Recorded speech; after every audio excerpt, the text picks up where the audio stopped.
നമസ്കാരം മാന്യ പ്രേക്ഷകർക്ക് ന്യൂസ് ആൻഡ് വ്യൂസിലേക്ക് സ്വാഗതം. ശബരിമല സ്വർണ്ണപ്പാളി വിവാദത്തിൽ തുറന്ന അന്വേഷണത്തിന് തയ്യാറായ ദേവസ്വം ബോർഡിൻ്റെയും സർക്കാരിൻ്റെയും നിലപാടുകൾ ഇപ്പോൾ വസ്തുതകളിലേക്ക് വെളിച്ചം വീശുകയാണ്.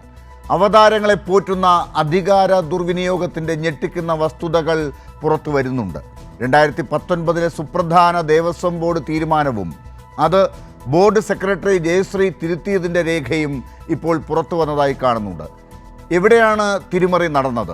ബോർഡ് എടുത്ത യഥാർത്ഥ തീരുമാനത്തിൽ സ്വർണ്ണപ്പാളികൾ നവീകരണത്തിനായി ഉണ്ണികൃഷ്ണൻ പോറ്റിയുടെ കൈവശം കൊടുത്തുവിടണം എന്ന് പറയുന്നില്ല. എന്നാൽ സെക്രട്ടറി ജയശ്രീ ഇറക്കിയ ഉത്തരവിൽ ഇത് ഉണ്ണികൃഷ്ണൻ പോറ്റിയുടെ കൈവശം കൈമാറണം എന്ന് കൂട്ടിച്ചേർക്കപ്പെട്ടിട്ടുണ്ട്. ബോർഡ് തീരുമാനപ്രകാരം നവീകരണം നടത്തേണ്ടിയിരുന്നത് ഉണ്ണികൃഷ്ണൻ പോറ്റിയുടെ പൂർണ്ണ ചെലവിലും ഉത്തരവാദിത്വത്തിലും ദേവസ്വം കമ്മീഷണറുടെ മേൽനോട്ടത്തിലുമായിരുന്നു. ഈ വ്യവസ്ഥകൾ മറികടന്നാണ് സ്വർണം കൈമാറാൻ ഉത്തരവിറങ്ങിയത്. ദേവസ്വം വിജിലൻസ് ഹൈക്കോടതിയിൽ സമർപ്പിച്ച റിപ്പോർട്ടിൽ ഈ നിർണായക തെളിവുകൾ അടക്കം ഉൾപ്പെടുത്തിയിട്ടുണ്ട്. ശബരിമലയിൽ നിന്ന് കൊണ്ടുപോയ പാളികളിൽ സ്വർണത്തിൽ ക്രമക്കേട് നടന്നു എന്നും ഉന്നതർക്ക് പങ്കുണ്ട് എന്നും ആരോപിച്ച് FIR രജിസ്റ്റർ ചെയ്തു എന്നും റിപ്പോർട്ടുകൾ പറയുന്നുണ്ട്. സ്വന്തം നിലയ്ക്ക് സ്വർണം പൂശാൻ കൊണ്ടുപോയ സ്പോൺസറുടെ ബന്ധുവീട്ടിൽ നിന്ന് കാണാനില്ലെന്ന് പറഞ്ഞ താങ്ങുപീഠം കണ്ടെടുത്ത ഈ സാഹചര്യത്തിൽ ഈ തിരിമറിയും സ്വർണ്ണക്കൊള്ളയും ചേർത്ത് വായിക്കുമ്പോൾ വൻ ഗൂഢാലോചനയാണ് ഉണ്ണികൃഷ്ണൻ പോറ്റി നടത്തിയതായി തെളിയുന്നത്. അങ്ങേയറ്റം ഗൗരവമേറിയ ഈ വിഷയത്തിൽ സ്വർണ്ണക്കൊള്ളയ്ക്ക് പിന്നിലെ മുഴുവൻ കുറ്റവാളികളെയും കണ്ടെത്താൻ സംസ്ഥാന സർക്കാർ സജീവമായി രംഗത്ത് ഉണ്ട്. ADGPയുടെ നേതൃത്വത്തിൽ പ്രത്യേക അന്വേഷണ സംഘം SIT കേസ് ഏറ്റെടുത്തതോടെ ശബരിമലയിലെ സ്വർണ്ണക്കവർച്ച കേസ് പുതിയ വഴിത്തിരിവിലേക്കാണ്. സ്വർണ്ണക്കൊള്ളയ്ക്ക് പിന്നിൽ സെക്രട്ടറിയുടെ കൈകളിൽ ഒളിപ്പിച്ച ഈ ഉത്തരവുകൾക്ക് പിന്നിലൊക്കെ എന്താണ്? ഉന്നത ഉദ്യോഗസ്ഥരുടെ പങ്ക് എത്രത്തോളം ഉണ്ടാകും? ഈ കാര്യങ്ങളൊക്കെ ഇനി പുറത്തേക്ക് വരാൻ SITയുടെ അന്വേഷണം ദ്രുതഗതിയിൽ നടക്കുമ്പോൾ അതിനൊരു 6 ആഴ്ചത്തെ സമയം വരെ വേണ്ടിവരുമെന്ന് കോടതി കൂടി സാക്ഷ്യപ്പെടുത്തുന്ന സാഹചര്യമുള്ളപ്പോൾ അത് കാത്തിരിക്കാൻ രാഷ്ട്രീയ സമൂഹത്തിന്, പ്രതിപക്ഷ രാഷ്ട്രീയത്തിന് ആകുന്നുണ്ടോ? അതിൻ്റെ പേരിൽ എന്തൊക്കെ രീതിയിലുള്ള കളികൾ, ഷോകൾ നമ്മൾ കഴിഞ്ഞ ദിവസങ്ങളൊക്കെ കണ്ടു. ഇതൊക്കെ ഈ ഒരു വിഷയത്തെ മാത്രം മുന്നോട്ട് കൊണ്ടുവന്ന് ആളുകളെ, ഭക്തരെ, വിശ്വാസികളെ ഒക്കെ അസ്വസ്ഥരാക്കി, സംശയാലുക്കളാക്കി എന്തൊക്കെ നേട്ടം നേടാം എന്നുള്ള ചിലരുടെയൊക്കെ മോഹങ്ങളാണോ? സുവർണാവസരം തേടലാണോ? ഇതൊക്കെയാണ് നമുക്ക് പരിശോധിക്കേണ്ടത്. ചർച്ചയിൽ പങ്കെടുക്കുന്നവർ: CPIM നേതാവ് ഡോക്ടർ A സമ്പത്ത്, കോൺഗ്രസ് സഹയാത്രികൻ N ശ്രീകുമാർ, മുതിർന്ന മാധ്യമപ്രവർത്തകൻ ജേക്കബ് ജോർജ് എന്നിവർ. ഡോക്ടർ സമ്പത്ത്, ഇന്നിപ്പോൾ പ്രത്യേക അന്വേഷണ സംഘം നമ്മൾ ഈ ചർച്ച നടത്തുന്ന സമയത്ത് സന്നിധാനത്തുണ്ട് എന്നാണ് മനസ്സിലാക്കുന്നത്. വളരെ വേഗത്തിൽ കാര്യങ്ങൾ മുന്നോട്ട് പോകുന്നുണ്ട്. വിജിലൻസിൻ്റെ അന്വേഷണ റിപ്പോർട്ട് കോടതിയിൽ കൊടുത്തത് ദേവസ്വം ബോർഡിനും ലഭിച്ചിട്ടുള്ളത് വലിയ ചർച്ചയാകുന്ന ഘട്ടത്തിൽ അതിൻ്റെ കൂടി അടിസ്ഥാനത്തിലാണ് SIT ഇപ്പോൾ മുന്നോട്ട് പോകുന്നത്. തങ്ങൾ കണ്ടെത്തിയ കാര്യങ്ങൾ, ഡേറ്റ, എവിഡൻസുകളൊക്കെ വിജിലൻസ് ഈ SITക്ക് നൽകി വരുന്നു എന്നുകൂടിയാണ് ഇപ്പോൾ അറിയുന്നത്.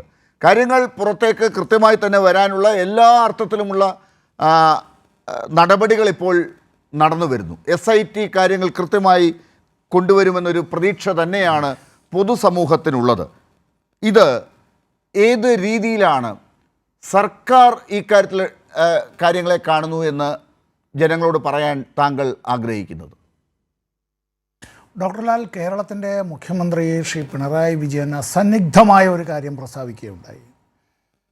ഇതിൽ ആരൊക്കെ ഉണ്ടെങ്കിലും നിഷ്പക്ഷമായ അന്വേഷണം അത് നടത്തി അതിൽ കുറ്റവാളികളെ കണ്ടെത്തി നിയമാനുസരണം അവർക്ക് ശിക്ഷ നൽകുക തന്നെ ചെയ്യും.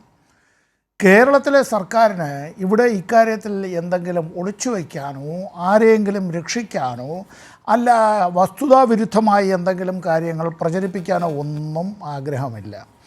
ഞാൻ ഈ ചർച്ചയുടെ തുടക്കത്തിൽ തന്നെ പറയട്ടെ, നമ്മുടെ നാട്ടിലെ ചില ചങ്ങാതിമാർ അതിന് രാഷ്ട്രീയമായ കൃത്യമായ ലക്ഷ്യങ്ങളുണ്ട്. ഇപ്പോൾ എൻ്റെ ഭാഷയിലൊക്കെ പറഞ്ഞാൽ അതിന് ഈ ഗൂഢമായ ലക്ഷ്യങ്ങൾ, രാഷ്ട്രീയമായ ദുരുദ്ദേശങ്ങൾ എന്നൊക്കെ വേണമെങ്കിൽ പറയാം. കാരണം എനിക്ക് രാഷ്ട്രീയമുണ്ട് എന്നുള്ളത് കൊണ്ട് മുഖ്യമന്ത്രിയുടെ ഔദ്യോഗിക വസതിയിലേക്ക് മാർച്ച് നടത്തുക, മുഖ്യമന്ത്രി പിണറായി വിജയൻ രാജിവെക്കണം. ദേവസ്വം വകുപ്പ് കൈകാര്യം ചെയ്യുന്നത് സഖാവ് വാസവനായതുകൊണ്ട് വാസവൻ രാജിവെക്കണം. ഇന്നത്തെ തിരുവിതാംകൂർ ദേവസ്വം ബോർഡിൻ്റെ പ്രസിഡന്റ് അഡ്വക്കേറ്റ് PS പ്രശാന്ത് ആയതുകൊണ്ട് അതുകൊണ്ട് ദേവസ്വം ആസ്ഥാന മന്ദിരത്തിലേക്ക് തിരുവനന്തപുരത്ത് മാർച്ച് നടത്തി, അതുകൊണ്ട് പ്രശാന്ത് രാജിവെക്കണം. ഇങ്ങനെയാണ്. അപ്പം നമ്മൾ ഇത്തരം കാര്യങ്ങളെല്ലാം ഈ പറയുന്ന രാഷ്ട്രീയമായി അത്തരത്തിലുള്ള ഉദ്ദേശത്തോടുകൂടി ചില ആളുകൾ നടത്തുമ്പോൾ ഈ ശബരിമലയിലെ സ്വർണ്ണത്തട്ടിപ്പ് കേസുമായി ബന്ധപ്പെട്ട് പ്രതികളായിട്ടുള്ള സർവശ്രീ ഉണ്ണികൃഷ്ണൻ പോറ്റി, ദേവസ്വം ബോർഡ് ഉദ്യോഗസ്ഥരായിരുന്ന administrative officer Murari Babu, Sreemathi S Jayasree, KS Baiju, RG Radhakrishnan, D Sudheesh Kumar, VS Rajendra Prasad, K Sunilkumar, S Sreekumar, K Rajendran Nair മുതലായവരുടേതായ വീടുകളിലേക്കൊന്നും മാർച്ചൊന്നും നടത്തേണ്ടതില്ലയോ? അല്ല, അവരെ പറ്റിയൊന്നും കമാന്നൊരക്ഷരം ഉരിയാടാൻ പാടില്ല എന്നുണ്ടോ? എന്തേ ഒന്നും മിണ്ടുന്നില്ല. ഞാൻ ആരുടെയും ഈ വീട്ടിലേക്ക് മാർച്ച് നടത്തുന്നത് ആരുടെയെങ്കിലും ഒരു സ്വകാര്യ വസ്തുവിലേക്ക് അല്ല, അവരുടെ ഈ സ്വകാര്യ ഭവനത്തിലേക്ക് അങ്ങനെയെല്ലാം പോകുന്നതിനോട് എനിക്ക് യോജിപ്പൊന്നുമില്ല. പക്ഷേ എന്താ ഇവിടെ ചില കാര്യങ്ങൾ മറച്ചു വയ്ക്കാനായി ചില ആളുകൾക്ക് വല്ലാത്ത വ്യഗ്രതയുണ്ട്. എൻ്റെ മുന്നിൽ കഴിഞ്ഞ 3-4 ദിവസത്തെ ഏതാണ്ട് എല്ലാ പത്രങ്ങളും ഇവിടെയുണ്ട്. ഞാൻ ഈ സ്റ്റുഡിയോയിലേക്ക് വന്നപ്പോൾ എടുത്തുകൊണ്ട് വന്നതാണ്. ഞാൻ ദേശാഭിമാനി വായിക്കുന്നില്ല. ദേശാഭിമാനി വായിച്ചാൽ ഒരുപക്ഷെ ഇത് കാണുന്നവരായിട്ടുള്ള ഇടതുപക്ഷ വിരുദ്ധരായിട്ടുള്ള ചില ആളുകൾക്കെങ്കിലും അത് സമ്പത്ത് ദേശാഭിമാനി ആയതുകൊണ്ടല്ലേ പറഞ്ഞത്. മാതൃഭൂമി ദിനപത്രം 11 തീയതി ഒക്ടോബർ മാസം 2025 ശനിയാഴ്ച 1201 ആണ്ട് മലയാള മാസം കന്നിമാസം 25, 1201 മലയാള വർഷം കന്നിമാസം 25, ഇന്നലത്തേതാണ്. 1-ാമത്തെ പേജിലെ പ്രധാനപ്പെട്ട വാർത്തയിൽ ആ പത്രം ഇങ്ങനെ പറയുകയാണ്. ഇത് റിപ്പോർട്ടാണ്, ആരുടെയും അഭിപ്രായ പ്രകടനമല്ല. വാതിൽപ്പടിയിലെ സ്വർണം നഷ്ടമായതടക്കം ADGP H വെങ്കടേഷിൻ്റെ നേതൃത്വത്തിലുള്ള പ്രത്യേക അന്വേഷണ സംഘം അന്വേഷിക്കണം. ബഹുമാനപ്പെട്ട ഹൈക്കോടതിയുടെ ഉത്തരവാണിത്. ഹൈക്കോടതിയുടെ വിമർശനങ്ങളിൽ ഹൈക്കോടതി പറയുന്നതായിട്ടുള്ള ചില കാര്യങ്ങൾ ഞാനങ്ങ് വായിച്ചു പോകാം. ഇതിൽ വേറെ തർക്കമില്ല. ഇതൊരു കണ്ടംപ്റ്റ് ഓഫ് കോർട്ടിൻ്റേതായിട്ടുള്ള കാര്യമൊന്നുമല്ലോ. ഡോക്ടർ ലാൽ അങ്ങനെ പേടിക്കുകയും വേണ്ട. വാതിൽപ്പടികളിലെ സ്വർണ്ണപ്പാളികൾ ചെമ്പുപാളികളെന്ന പേരിൽ കൈമാറിയ മഹസർ 2019 മെയ് 18 തയ്യാറാക്കിയത്. ഇതിൽ അഡ്മിനിസ്ട്രേറ്റീവ് ഓഫീസർ മുരാരി ബാബു, തന്ത്രി, മേൽശാന്തി, മറ്റ് ദേവസ്വം ഉദ്യോഗസ്ഥർ തുടങ്ങിയവരൊക്കെ ഒപ്പിട്ടിട്ടുണ്ട്. സ്വർണം പൂശാനായി സ്മാർട്ട് ക്രിയേഷൻസിന് നൽകേണ്ട തുകയും സ്വർണമായിട്ടാണ് നൽകിയത്. 109.243 ഗ്രാം സ്വർണമാണ് നൽകിയത്. സ്പോൺസർ എന്ന് പറഞ്ഞെത്തിയ ഉണ്ണികൃഷ്ണൻ പോറ്റി ഇതിനുള്ള പണം പോലും കയ്യിൽ നിന്ന് നൽകിയില്ല. ഉണ്ണികൃഷ്ണൻ പോറ്റി നൽകിയതായി പറയുന്നത് ആകെ 3 ഗ്രാം സ്വർണമാണ്. യഥാർത്ഥത്തിൽ 3 ഗ്രാം സ്വർണം മുടക്കി 474.9 ഗ്രാം സ്വർണം തട്ടിയെടുത്തെന്ന് വേണം കരുതാൻ. അരക്കോടിയിലധികം രൂപ വരും. ഇതൊരു ഇടതുപക്ഷ അനുഭാവമുള്ള ഒരു പത്രത്തിൻ്റേതായ വാർത്തയല്ല ഹൈക്കോടതിയിൽ നിന്ന് ഇങ്ങനെ റിപ്പോർട്ട് ചെയ്യപ്പെട്ടിട്ടുള്ളത്. ഇവിടെ ചിലർക്കെങ്കിലും യഥാർത്ഥ പ്രതികളെ രക്ഷിക്കാനായി അത്തരത്തിൽ വല്ലാത്ത വ്യഗ്രതയുണ്ടോ എന്ന് ഒരു അഭിഭാഷകൻ എന്നുള്ള നിലയിൽ എനിക്കൊരു സംശയമുണ്ട്. ഞാനത് ഇവിടെ പ്രകടിപ്പിക്കുകയാണ്. ഞാനത് CPMൻ്റെ വക്താവ് എന്നുള്ള നിലയിലോ രാഷ്ട്രീയ പ്രവർത്തകൻ എന്നുള്ള നിലയിലോ അല്ല ഞാൻ ഈ കാര്യം പറയുന്നത്. ഒരു 3.5 പതിറ്റാണ്ടിലേറെ കാലം അങ്ങനെ അഭിഭാഷകനായി ഞാൻ പണിയെടുത്തിരുന്നു. ഞാൻ പാർലമെൻറ്റ് അംഗമായിരുന്ന സമയത്ത് അങ്ങനെ കൃത്യമായി കോടതികളിൽ ഹാജരാകാനും മറ്റു കാര്യങ്ങൾ വക്കാലത്തെടുത്ത് അത്തരം കാര്യങ്ങളൊന്നും ചെയ്യാൻ കഴിഞ്ഞിരുന്നില്ല. എങ്കിൽ പോലും ഞാനിപ്പോഴും അഭിഭാഷകൻ തന്നെയാണ്. ഒരു പ്രാക്ടീസിങ് ലോയർ എന്നുള്ള നിലയിൽ എൻ്റെ ഒരു വിനീതമായ സംശയം ഞാനിവിടെ പറയുകയാണ്. ഇവിടെ മറ്റു ചില പത്രങ്ങളിലടക്കം പറയുന്നതായിട്ടുള്ള കാര്യങ്ങളുണ്ട്. ഇപ്പോൾ കലാകൗമുദി ദിനപത്രം പറയുകയാണ്, കട്ടിളയും കടത്തി കൂടുതൽ നടപടികളിലേക്ക് ദേവസ്വം ബോർഡ്, മുരാരി ബാബുവിന് സസ്പെൻഷൻ, വിരമിച്ച ഉദ്യോഗസ്ഥർക്കെതിരെയും നടപടി വരും. ഇത് മാത്രമല്ല, അവിടെ നിന്ന് മറ്റ് ചില കാര്യങ്ങളടക്കം അനധികൃതമായി മുമ്പ് ശ്രീ പ്രയാർ ഗോപാലകൃഷ്ണൻ തിരുവിതാംകൂർ ദേവസ്വം ബോർഡിൻ്റെ പ്രസിഡൻ്റായിരിക്കുന്ന വേളയിൽ അവിടെ നിന്ന് മറ്റ് ചില കാര്യങ്ങൾ, നമ്മൾ അടുത്ത റൗണ്ടിലേക്ക് അത്തരം കാര്യങ്ങളിലേക്ക് വരാം, എങ്ങനെയാണ് ഒരു ഉന്നതനായ വ്യക്തിയുടെ കയ്യിലേക്ക് എത്തപ്പെട്ടത് എന്നുള്ളതും ആ എത്തപ്പെട്ടതായിട്ടുള്ള അമൂല്യമായിട്ടുള്ള ഒരു വസ്തു മറ്റൊരു സംസ്ഥാനത്തെ ഒരു കോടീശ്വരൻ്റെ കയ്യിലേക്ക് എത്തിയത് എന്നുള്ളതും ഇപ്പോൾ ഇത്തരം കാര്യങ്ങൾ ഇങ്ങനെ ഈ വാർത്തകൾ പുറത്തു വന്നപ്പോൾ അത് തിരിച്ചെത്തിക്കാനായിട്ടുള്ള വ്യഗ്രതകൾ ഉണ്ട് എന്നുമുള്ള കാര്യങ്ങൾ നമ്മുടെ ശ്രദ്ധയിലേക്ക് വരികയാണ്. 2 കൊല്ലക്കാലത്തേക്ക് അങ്ങനെ ദേവസ്വം ബോർഡിൻ്റെ പ്രസിഡൻറ്റോ ബോർഡ് മെമ്പറോ ഒക്കെയായി കാലാകാലങ്ങളിൽ അങ്ങനെ നിയുക്തരാകുന്ന ചുമതലപ്പെടുന്ന ബോർഡ് മെമ്പർമാരല്ലാതെ ഒരു ആയുഷ്കാലം മുഴുവൻ ഇത്തരത്തിൽ ചില ആളുകൾ ഇതിൻ്റെ എല്ലാ കാര്യങ്ങളും അറിയാവുന്നവർ, ഉള്ളുകള്ളികൾ അറിയാവുന്നവർ, എവിടെ എന്തൊക്കെയാണ് എന്നുള്ളതിനെ സംബന്ധിച്ചും എങ്ങനെയാണ് എന്നുള്ളതിനെ സംബന്ധിച്ചും അറിയാവുന്നവർ ദേവസ്വം ബോർഡിൻ്റെ ഉത്തരവിനെ പോലും മറികടന്നുകൊണ്ട് തങ്ങൾ ആണ് തീരുമാനിക്കുന്നത്, തങ്ങളാണ് നിയന്ത്രിക്കുന്നത്, തങ്ങളാണ് ഇതെല്ലാം ചെയ്യുന്നത്, എന്തൊക്കെ ഉത്തരവുകൾ എവിടെ നിന്ന് വന്നിരുന്നാലും ഇതിൻ്റെ എക്സിക്യൂട്ടീവ് അതോറിറ്റി ഞങ്ങളാണ് എന്നുള്ള നിലയിലേക്ക് ചില ആളുകൾ പെരുമാറിയിട്ടുണ്ട് എങ്കിൽ സ്പെഷ്യൽ ഇൻവെസ്റ്റിഗേഷൻ ടീമിൻ്റേതായ അന്വേഷണം, ആ അന്വേഷണം ഒരു പക്ഷേ വാതിലുകൾ അടച്ച് വാതായനങ്ങൾ അടച്ച് കൂരിരുട്ടിൽ അങ്ങനെ പതിയിരിക്കുന്നതായിട്ടുള്ള പ്രതികളുടെ ഭവനങ്ങളിലേക്കും അവരെവിടെ പോയി അങ്ങനെ ഏത് നിലവറകളിൽ ഒളിച്ചിരുന്നാലും ശരി തന്നെ, അവരിനി ഏതെല്ലാം ദീപങ്ങൾ കത്തിച്ചാലും, ഡോക്ടർ ലാലെ ശ്രീനാരായണ ഗുരു പറഞ്ഞിട്ടുള്ളൊരു വാചകം പറഞ്ഞുകൊണ്ട് ഇപ്പം ഞാൻ ചുരുക്കുകയാണ്, എത്ര ദീപം കത്തിച്ചാലും അകം ഇരുട്ടാണെങ്കിൽ എന്തു നേട്ടം എന്ന് ശ്രീനാരായണ ഗുരുദേവൻ ചോദിച്ചത് ഇവിടെ ഇത്തരക്കാർക്ക് വളരെ പ്രസക്തമായ കാര്യമാണ്. ശരി, കൃത്യമാണ് ആ കാര്യം. അങ്ങനെയൊക്കെ പറയുമ്പോഴും ഇക്കാര്യത്തിൽ ഒരാളെയും വെറുതെ വിടില്ല എന്ന ഉറച്ച തീരുമാനത്തിൽ തന്നെ ഏതൊക്കെ തരത്തിലുള്ള സമ്മർദ്ദങ്ങൾ ഉണ്ടായാലും അതൊന്നും ഇവിടെ വിലപ്പോവില്ല. അതെത്ര ഉന്നതനായാലും അതിന് രാഷ്ട്രീയ ബന്ധങ്ങൾ ഉണ്ടെങ്കിലും അതൊന്നും നോക്കില്ല എന്ന അർത്ഥത്തിൽ തന്നെ അത് പറയാനായി തന്നെയാണ് ഡോക്ടർ സമ്പത്ത് ഇന്ന് ഈ ചർച്ചയിൽ പങ്കെടുക്കുന്നത് എന്ന് തന്നെയാണ്, അങ്ങനെ തന്നെ വായിക്കാം. യെസ്, നിശ്ചയമായും ശ്രീ ജേക്കബ് ജോർജ്, അപ്പോൾ അതാണ് സർക്കാരിൻ്റെ നിലപാട്. ദേവസ്വം ബോർഡും അത് വ്യക്തമാക്കി കഴിഞ്ഞു. വിജിലൻസിൻ്റെ ഒരു റിപ്പോർട്ട് നമ്മൾ കണ്ടതാണ്, നമ്മുടെ മുമ്പിലുണ്ട്.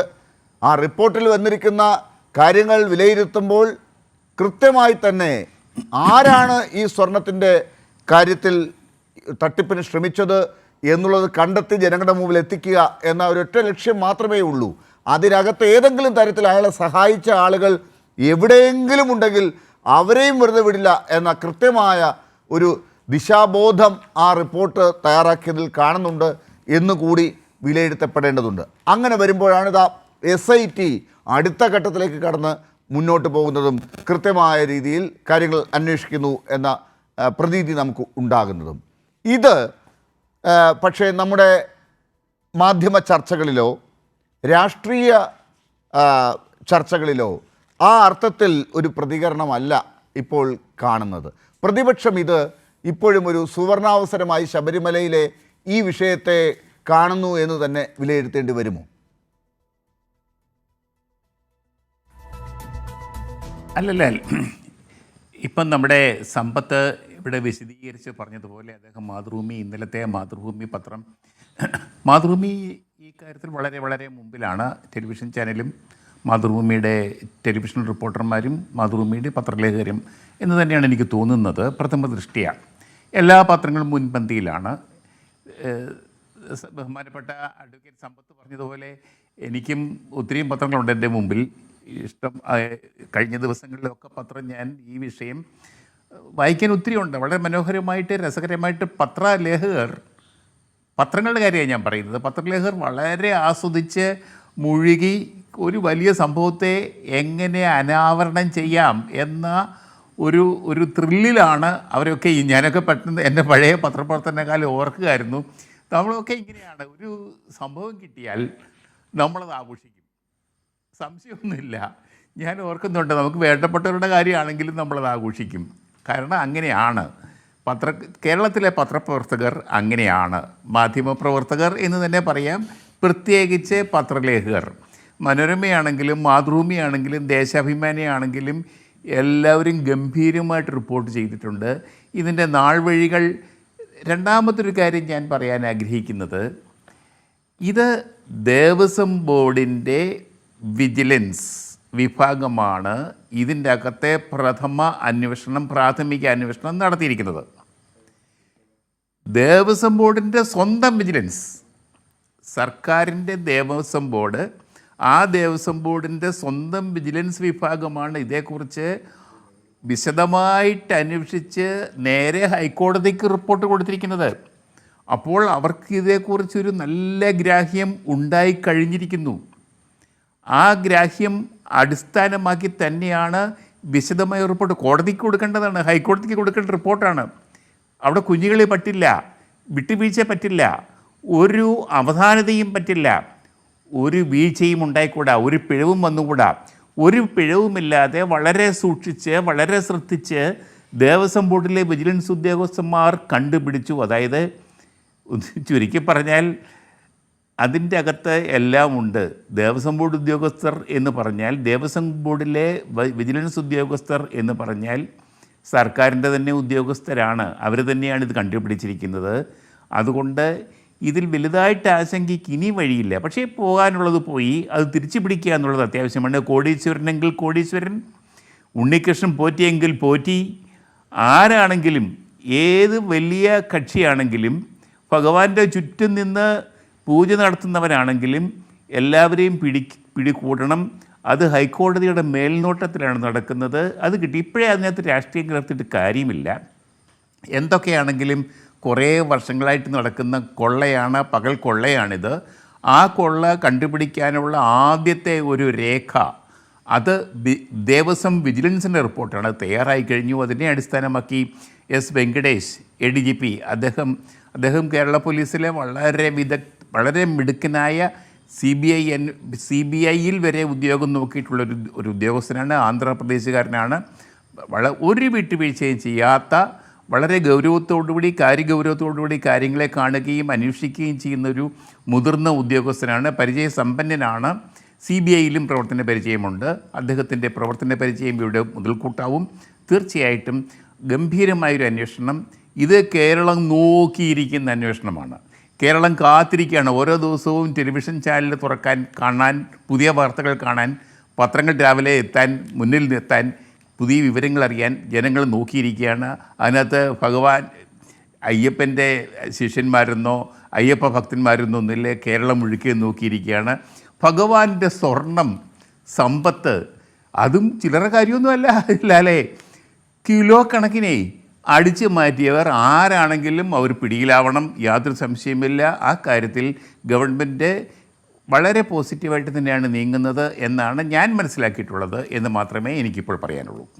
ശരി, എനിക്ക് തോന്നുന്നു എൻ ശ്രീകുമാർ കൂടി ഇപ്പോൾ എൻ ശ്രീകുമാറിലേക്ക് വരാം. അപ്പോൾ അതിനു മുമ്പ് എനിക്ക് ശ്രീ ജേക്കബ് ജോർജ് ഒരൊറ്റ കാര്യം ഈ കാര്യത്തിൽ പറയാനുള്ളത് ഇത്ര മാത്രമാണ്. അതായത് ഇപ്പോൾ ഈ കാര്യത്തിൽ താങ്കൾ നേരത്തെ സൂചിപ്പിച്ചതുപോലെ സർക്കാരിൻ്റെ കീഴിലുള്ള ദേവസ്വം ബോർഡ്, ആ ദേവസ്വം ബോർഡിൻ്റെ കീഴിലുള്ള വിജിലൻസാണ് ഈ കാര്യങ്ങളെല്ലാം കണ്ടെത്തിയിരിക്കുന്നത്. അതിനെ അടിസ്ഥാനമാക്കി തന്നെയാണ് ഇനി ഏത് ഏജൻസിയാണെങ്കിലും കാര്യങ്ങളെ മുന്നോട്ട് കൊണ്ടുപോവുക, അന്വേഷിച്ച് മുന്നോട്ട് കൊണ്ടുപോവുക. ഇപ്പോൾ SITയും ആ രീതിയിൽ തന്നെ കാര്യങ്ങളോട് മുന്നോട്ട് പോകുന്നുണ്ട്. ഇത് നമുക്കറിയാം, താങ്കൾക്ക് കൃത്യമായി അറിയാവുന്നതുപോലെ ഇതൊരു സാധാരണ ഡിപ്പാർട്ട്മെൻറ്റിലെ കാര്യമല്ല. സർക്കാരിൻ്റെ കീഴിലെ ഒരു സാധാരണ ആരോഗ്യ വകുപ്പിലോ വിദ്യാഭ്യാസ വകുപ്പിലോ ട്രാൻസ്പോർട്ട് വകുപ്പിലോ ഒരു അഴിമതിയോ ഏതെങ്കിലും തരത്തിലൊരു മോഷണമോ നടക്കുന്നത് പോലെയുള്ളൊരു കാര്യമല്ല, ഒരു പ്രവർത്തനം നടക്കുന്നതിൻ്റെ കാര്യമല്ല. ഇത് ദേവസ്വത്തിൻ്റെ കാര്യമാണ്. ഒരു പ്രത്യേക ബോർഡാണ് ദേവസ്വം കാര്യങ്ങൾ നോക്കുന്നതെന്നുള്ളത് നമുക്കൊക്കെ അറിയാം. ആ ബോർഡിൻ്റെ കാര്യങ്ങൾ കാലാകാലങ്ങളിലായി നമുക്കെങ്ങനെയാണ് അതിൻ്റെ പ്രവർത്തനങ്ങളെക്കുറിച്ചുള്ള പല ഘട്ടങ്ങളായി വരാറുണ്ട്. താങ്കൾ തന്നെ നേരത്തെ സൂചിപ്പിച്ചു, ചില കഥകൾ ഇനി പറയാനുണ്ട്, വരേണ്ടി വരും. പല കഥകളും അവിടെ ഇവിടെയൊക്കെ ആയിട്ട് കിടക്കുന്ന കാര്യങ്ങളെക്കുറിച്ച് ഡോക്ടർ സമ്പത്ത് നേരത്തെ സൂചിപ്പിച്ച കാര്യങ്ങളുണ്ട്. ഇതൊക്കെ അവിടെയുണ്ട്. ദേവസ്വം ബോർഡ് ദേവൻ്റെ കാര്യങ്ങളാണ്, ദൈവത്തിൻ്റെ കാര്യങ്ങൾ നോക്കുന്ന ഒരു ഇടമാണ്. ആ ഇടത്ത് സാധാരണ ഉദ്യോഗസ്ഥർക്ക് പരിമിതികളുണ്ട്. അവതാരങ്ങൾ പല കാലങ്ങളായി ഉണ്ടായിട്ടുണ്ട്. ആ അവതാരങ്ങളൊക്കെ ഒരൊറ്റക്കാലത്ത് മാത്രമായി ഉണ്ടാക്കപ്പെട്ടുള്ള കാര്യങ്ങളല്ല. ഇത് നമുക്കറിയാം, സ്പോൺസർ എന്ന പേരിലാണ് ഇവിടെ അവതാരത്തിന് സ്പേസ് ഉണ്ടാകുന്നത്. സാധാരണ മറ്റ് ഡിപ്പാർട്ട്മെൻറ്റുകളിൽ സ്പോൺസേഴ്സ് സാധ്യത കുറവാണ്. സ്പോൺസർമാരുണ്ടാകുമായിരിക്കും, എന്നാൽ കുറച്ചുകൂടി ഒരു വ്യവസ്ഥാപിതമായ രീതി ഉണ്ടാകും. ഇവിടെ ഏതൊരു ഭക്തനും അല്ലെങ്കിൽ പണക്കാരനായ, താങ്കൾ നേരത്തെ പറഞ്ഞ ഒരു കോടീശ്വരന് പ്രത്യേകിച്ച് ഇടപെടാൻ പറ്റുന്ന ഒരു സ്പോൺസർഷിപ്പിൻ്റെ ഇടമുണ്ട്. അത് ഉപയോഗപ്പെടുത്തുന്ന ഒരു മേഖല കൂടിയാണ്. അതാരൊക്കെ കണ്ണുവച്ചിട്ടുണ്ടാകും പല കാലങ്ങളായി എന്നുള്ളത് നമുക്കറിയാം. അതൊക്കെ കണ്ടുപിടിച്ച് വരേണ്ടതുണ്ട്. ഈ ഒരു ഘട്ടത്തിലേക്ക് മാത്രമല്ല, അവതാരങ്ങൾ ഏതൊക്കെ കാലഘട്ടങ്ങളിൽ എന്തൊക്കെ ചെയ്തിട്ടുണ്ട്, അതിലെന്തൊക്കെ ഇടങ്ങൾ അവർ ഉപയോഗിച്ചിട്ടുണ്ട്, അവർ ഇനി അങ്ങോട്ട് ഇവിടെ താവളങ്ങളാക്കാതിരിക്കാൻ എന്തൊക്കെ ചെയ്യേണ്ടതുണ്ട്, ഇതൊക്കെ ഈ അന്വേഷണത്തിൻ്റെ ഭാഗമായി വരണം. അതിന് ഇച്ഛാശക്തിയുള്ള ഒരു സർക്കാരിൻ്റെ ഭാഗത്തു നിന്ന് ഇങ്ങനെ ഒരു ഘട്ടത്തിൽ ഒരു ഇടപെടൽ ഉണ്ടായി, അന്വേഷണം നടന്ന് കൃത്യമായ റിപ്പോർട്ട് വന്നാൽ മാത്രമേ കാര്യങ്ങൾ നടക്കൂ. അല്ലെങ്കിൽ ഇതാരൊക്കെ ഹൈജാക്ക് ചെയ്യുമെന്ന് അനുഭവത്തിൻ്റെ വെളിച്ചത്തിൽ മുതിർന്ന ഒരു മാധ്യമ പ്രവർത്തകൻ എന്നുള്ള നിലയ്ക്ക് താങ്കൾക്ക് തോന്നുന്നില്ലേ?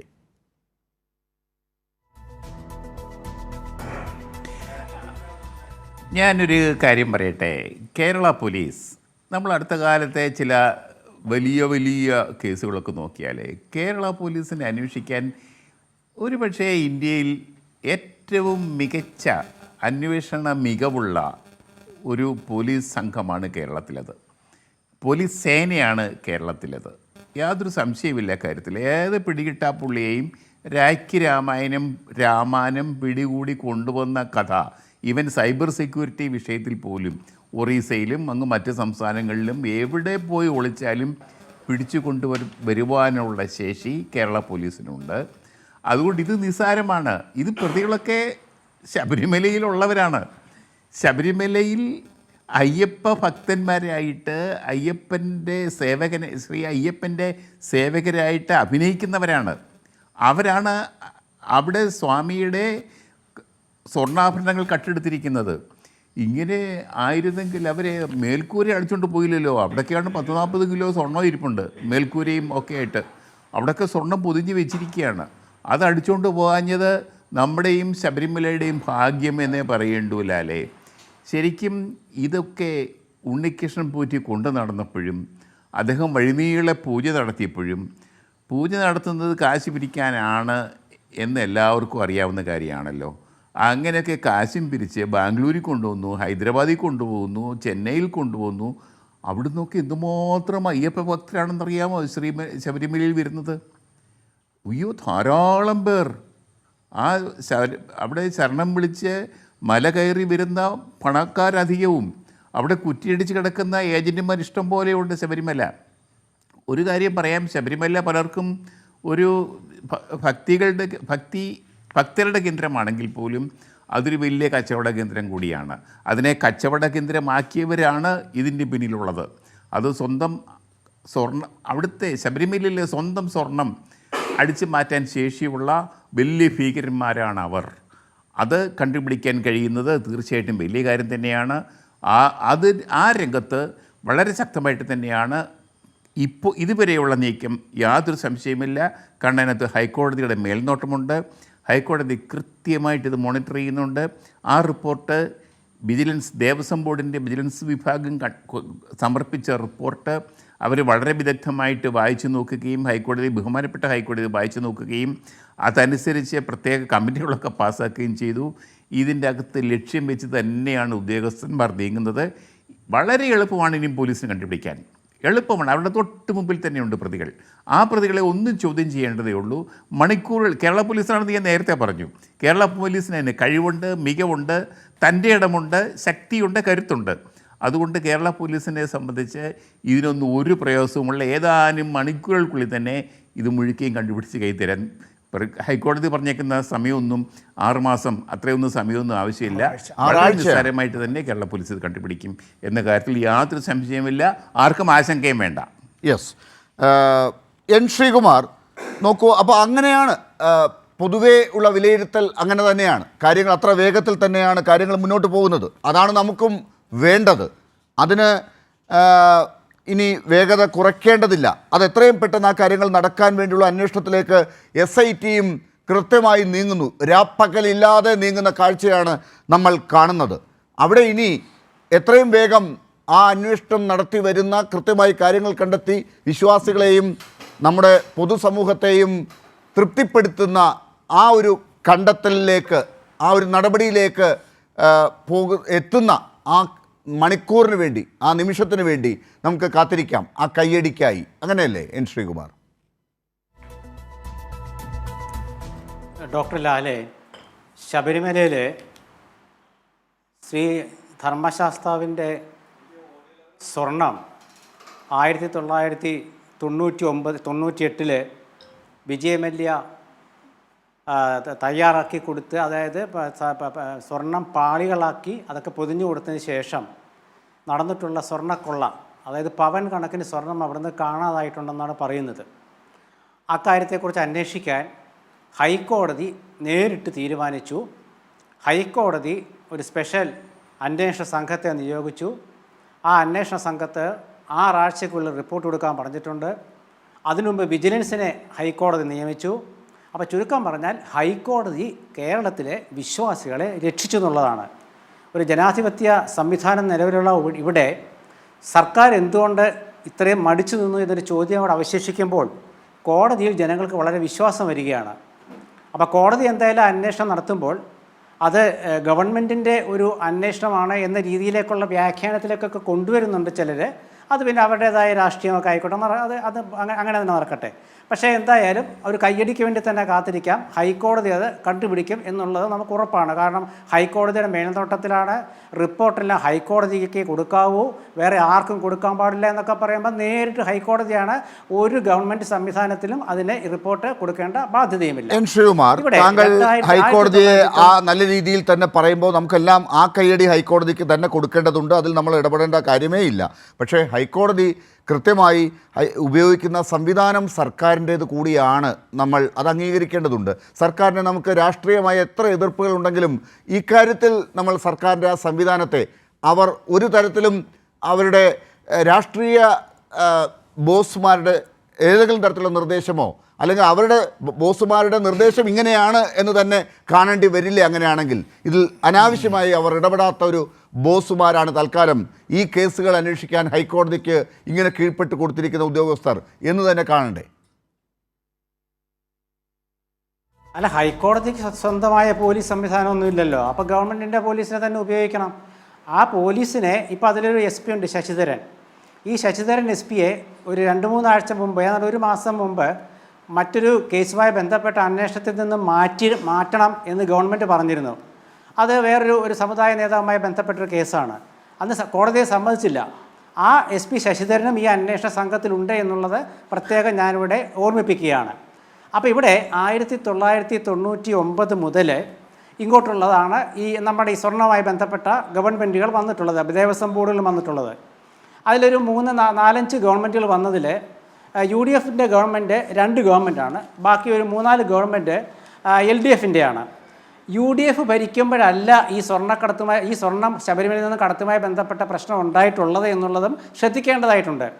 1999-ലാണെങ്കിലും അതിന് ശേഷം പുറത്തു കൊണ്ടുപോകുന്നത് ആ കാലഘട്ടത്തിൽ എന്തൊക്കെ ഉണ്ടായിട്ടുണ്ട് എന്നത് കൂടി അന്വേഷിക്കേണ്ടേ. ഇനി ഈ പൂർണ്ണ സമഗ്രമായ അന്വേഷണം എന്ന് പറയുമ്പോൾ ആ കാലഘട്ടത്തിൽ മറ്റവതാരങ്ങളുണ്ടായിരുന്നോ, മറ്റേതൊക്കെ സ്പോൺസർമാർ എന്തൊക്കെ സ്പോൺസർ ചെയ്തിട്ടുണ്ട്, സ്പോൺസർ ചെയ്ത കാര്യങ്ങളിലൊക്കെ എങ്ങനെയാണ് കാര്യങ്ങൾ നടന്നത്, അതിൽ ഇതുപോലെ അവിടെ നിന്ന് പുറത്തേക്ക് കാര്യങ്ങൾ കൊണ്ടുപോയിട്ടുണ്ടോ, ഇനി മറ്റ് കാര്യങ്ങളൊക്കെ എങ്ങനെയാണ് അവിടെ നടന്നത്, ഇതൊക്കെ നമ്മൾ ഒരു സമഗ്രമായി അന്വേഷിക്കേണ്ടേ ഈ കാര്യങ്ങളിൽ. അങ്ങനെയല്ലേ നമുക്ക് ഇത് മാത്രം മതി എന്നൊരു ചില താല്പര്യങ്ങളുണ്ടോ? ചിലർക്ക് അങ്ങനെയൊക്കെ ഉണ്ടോ?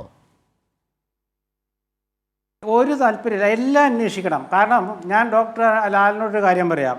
ഈ ദേവസ്വങ്ങളാണെങ്കിലും ക്ഷേത്രങ്ങളാണെങ്കിലും ഭരിക്കുന്ന രാഷ്ട്രീയ നേതൃത്വങ്ങൾ അത് ഏത് പാർട്ടിയിൽപ്പെട്ടവരാണെങ്കിലും ശരി, അവരൊക്കെ വിശ്വാസികളെ വഞ്ചിക്കുന്ന രീതിയിൽ പെരുമാറിയാൽ എല്ലാവരുടെയും കയ്യിൽ വിലങ്ങ് വെക്കണം, യാതൊരു സംശയമില്ലാത്ത കാര്യമാണ്.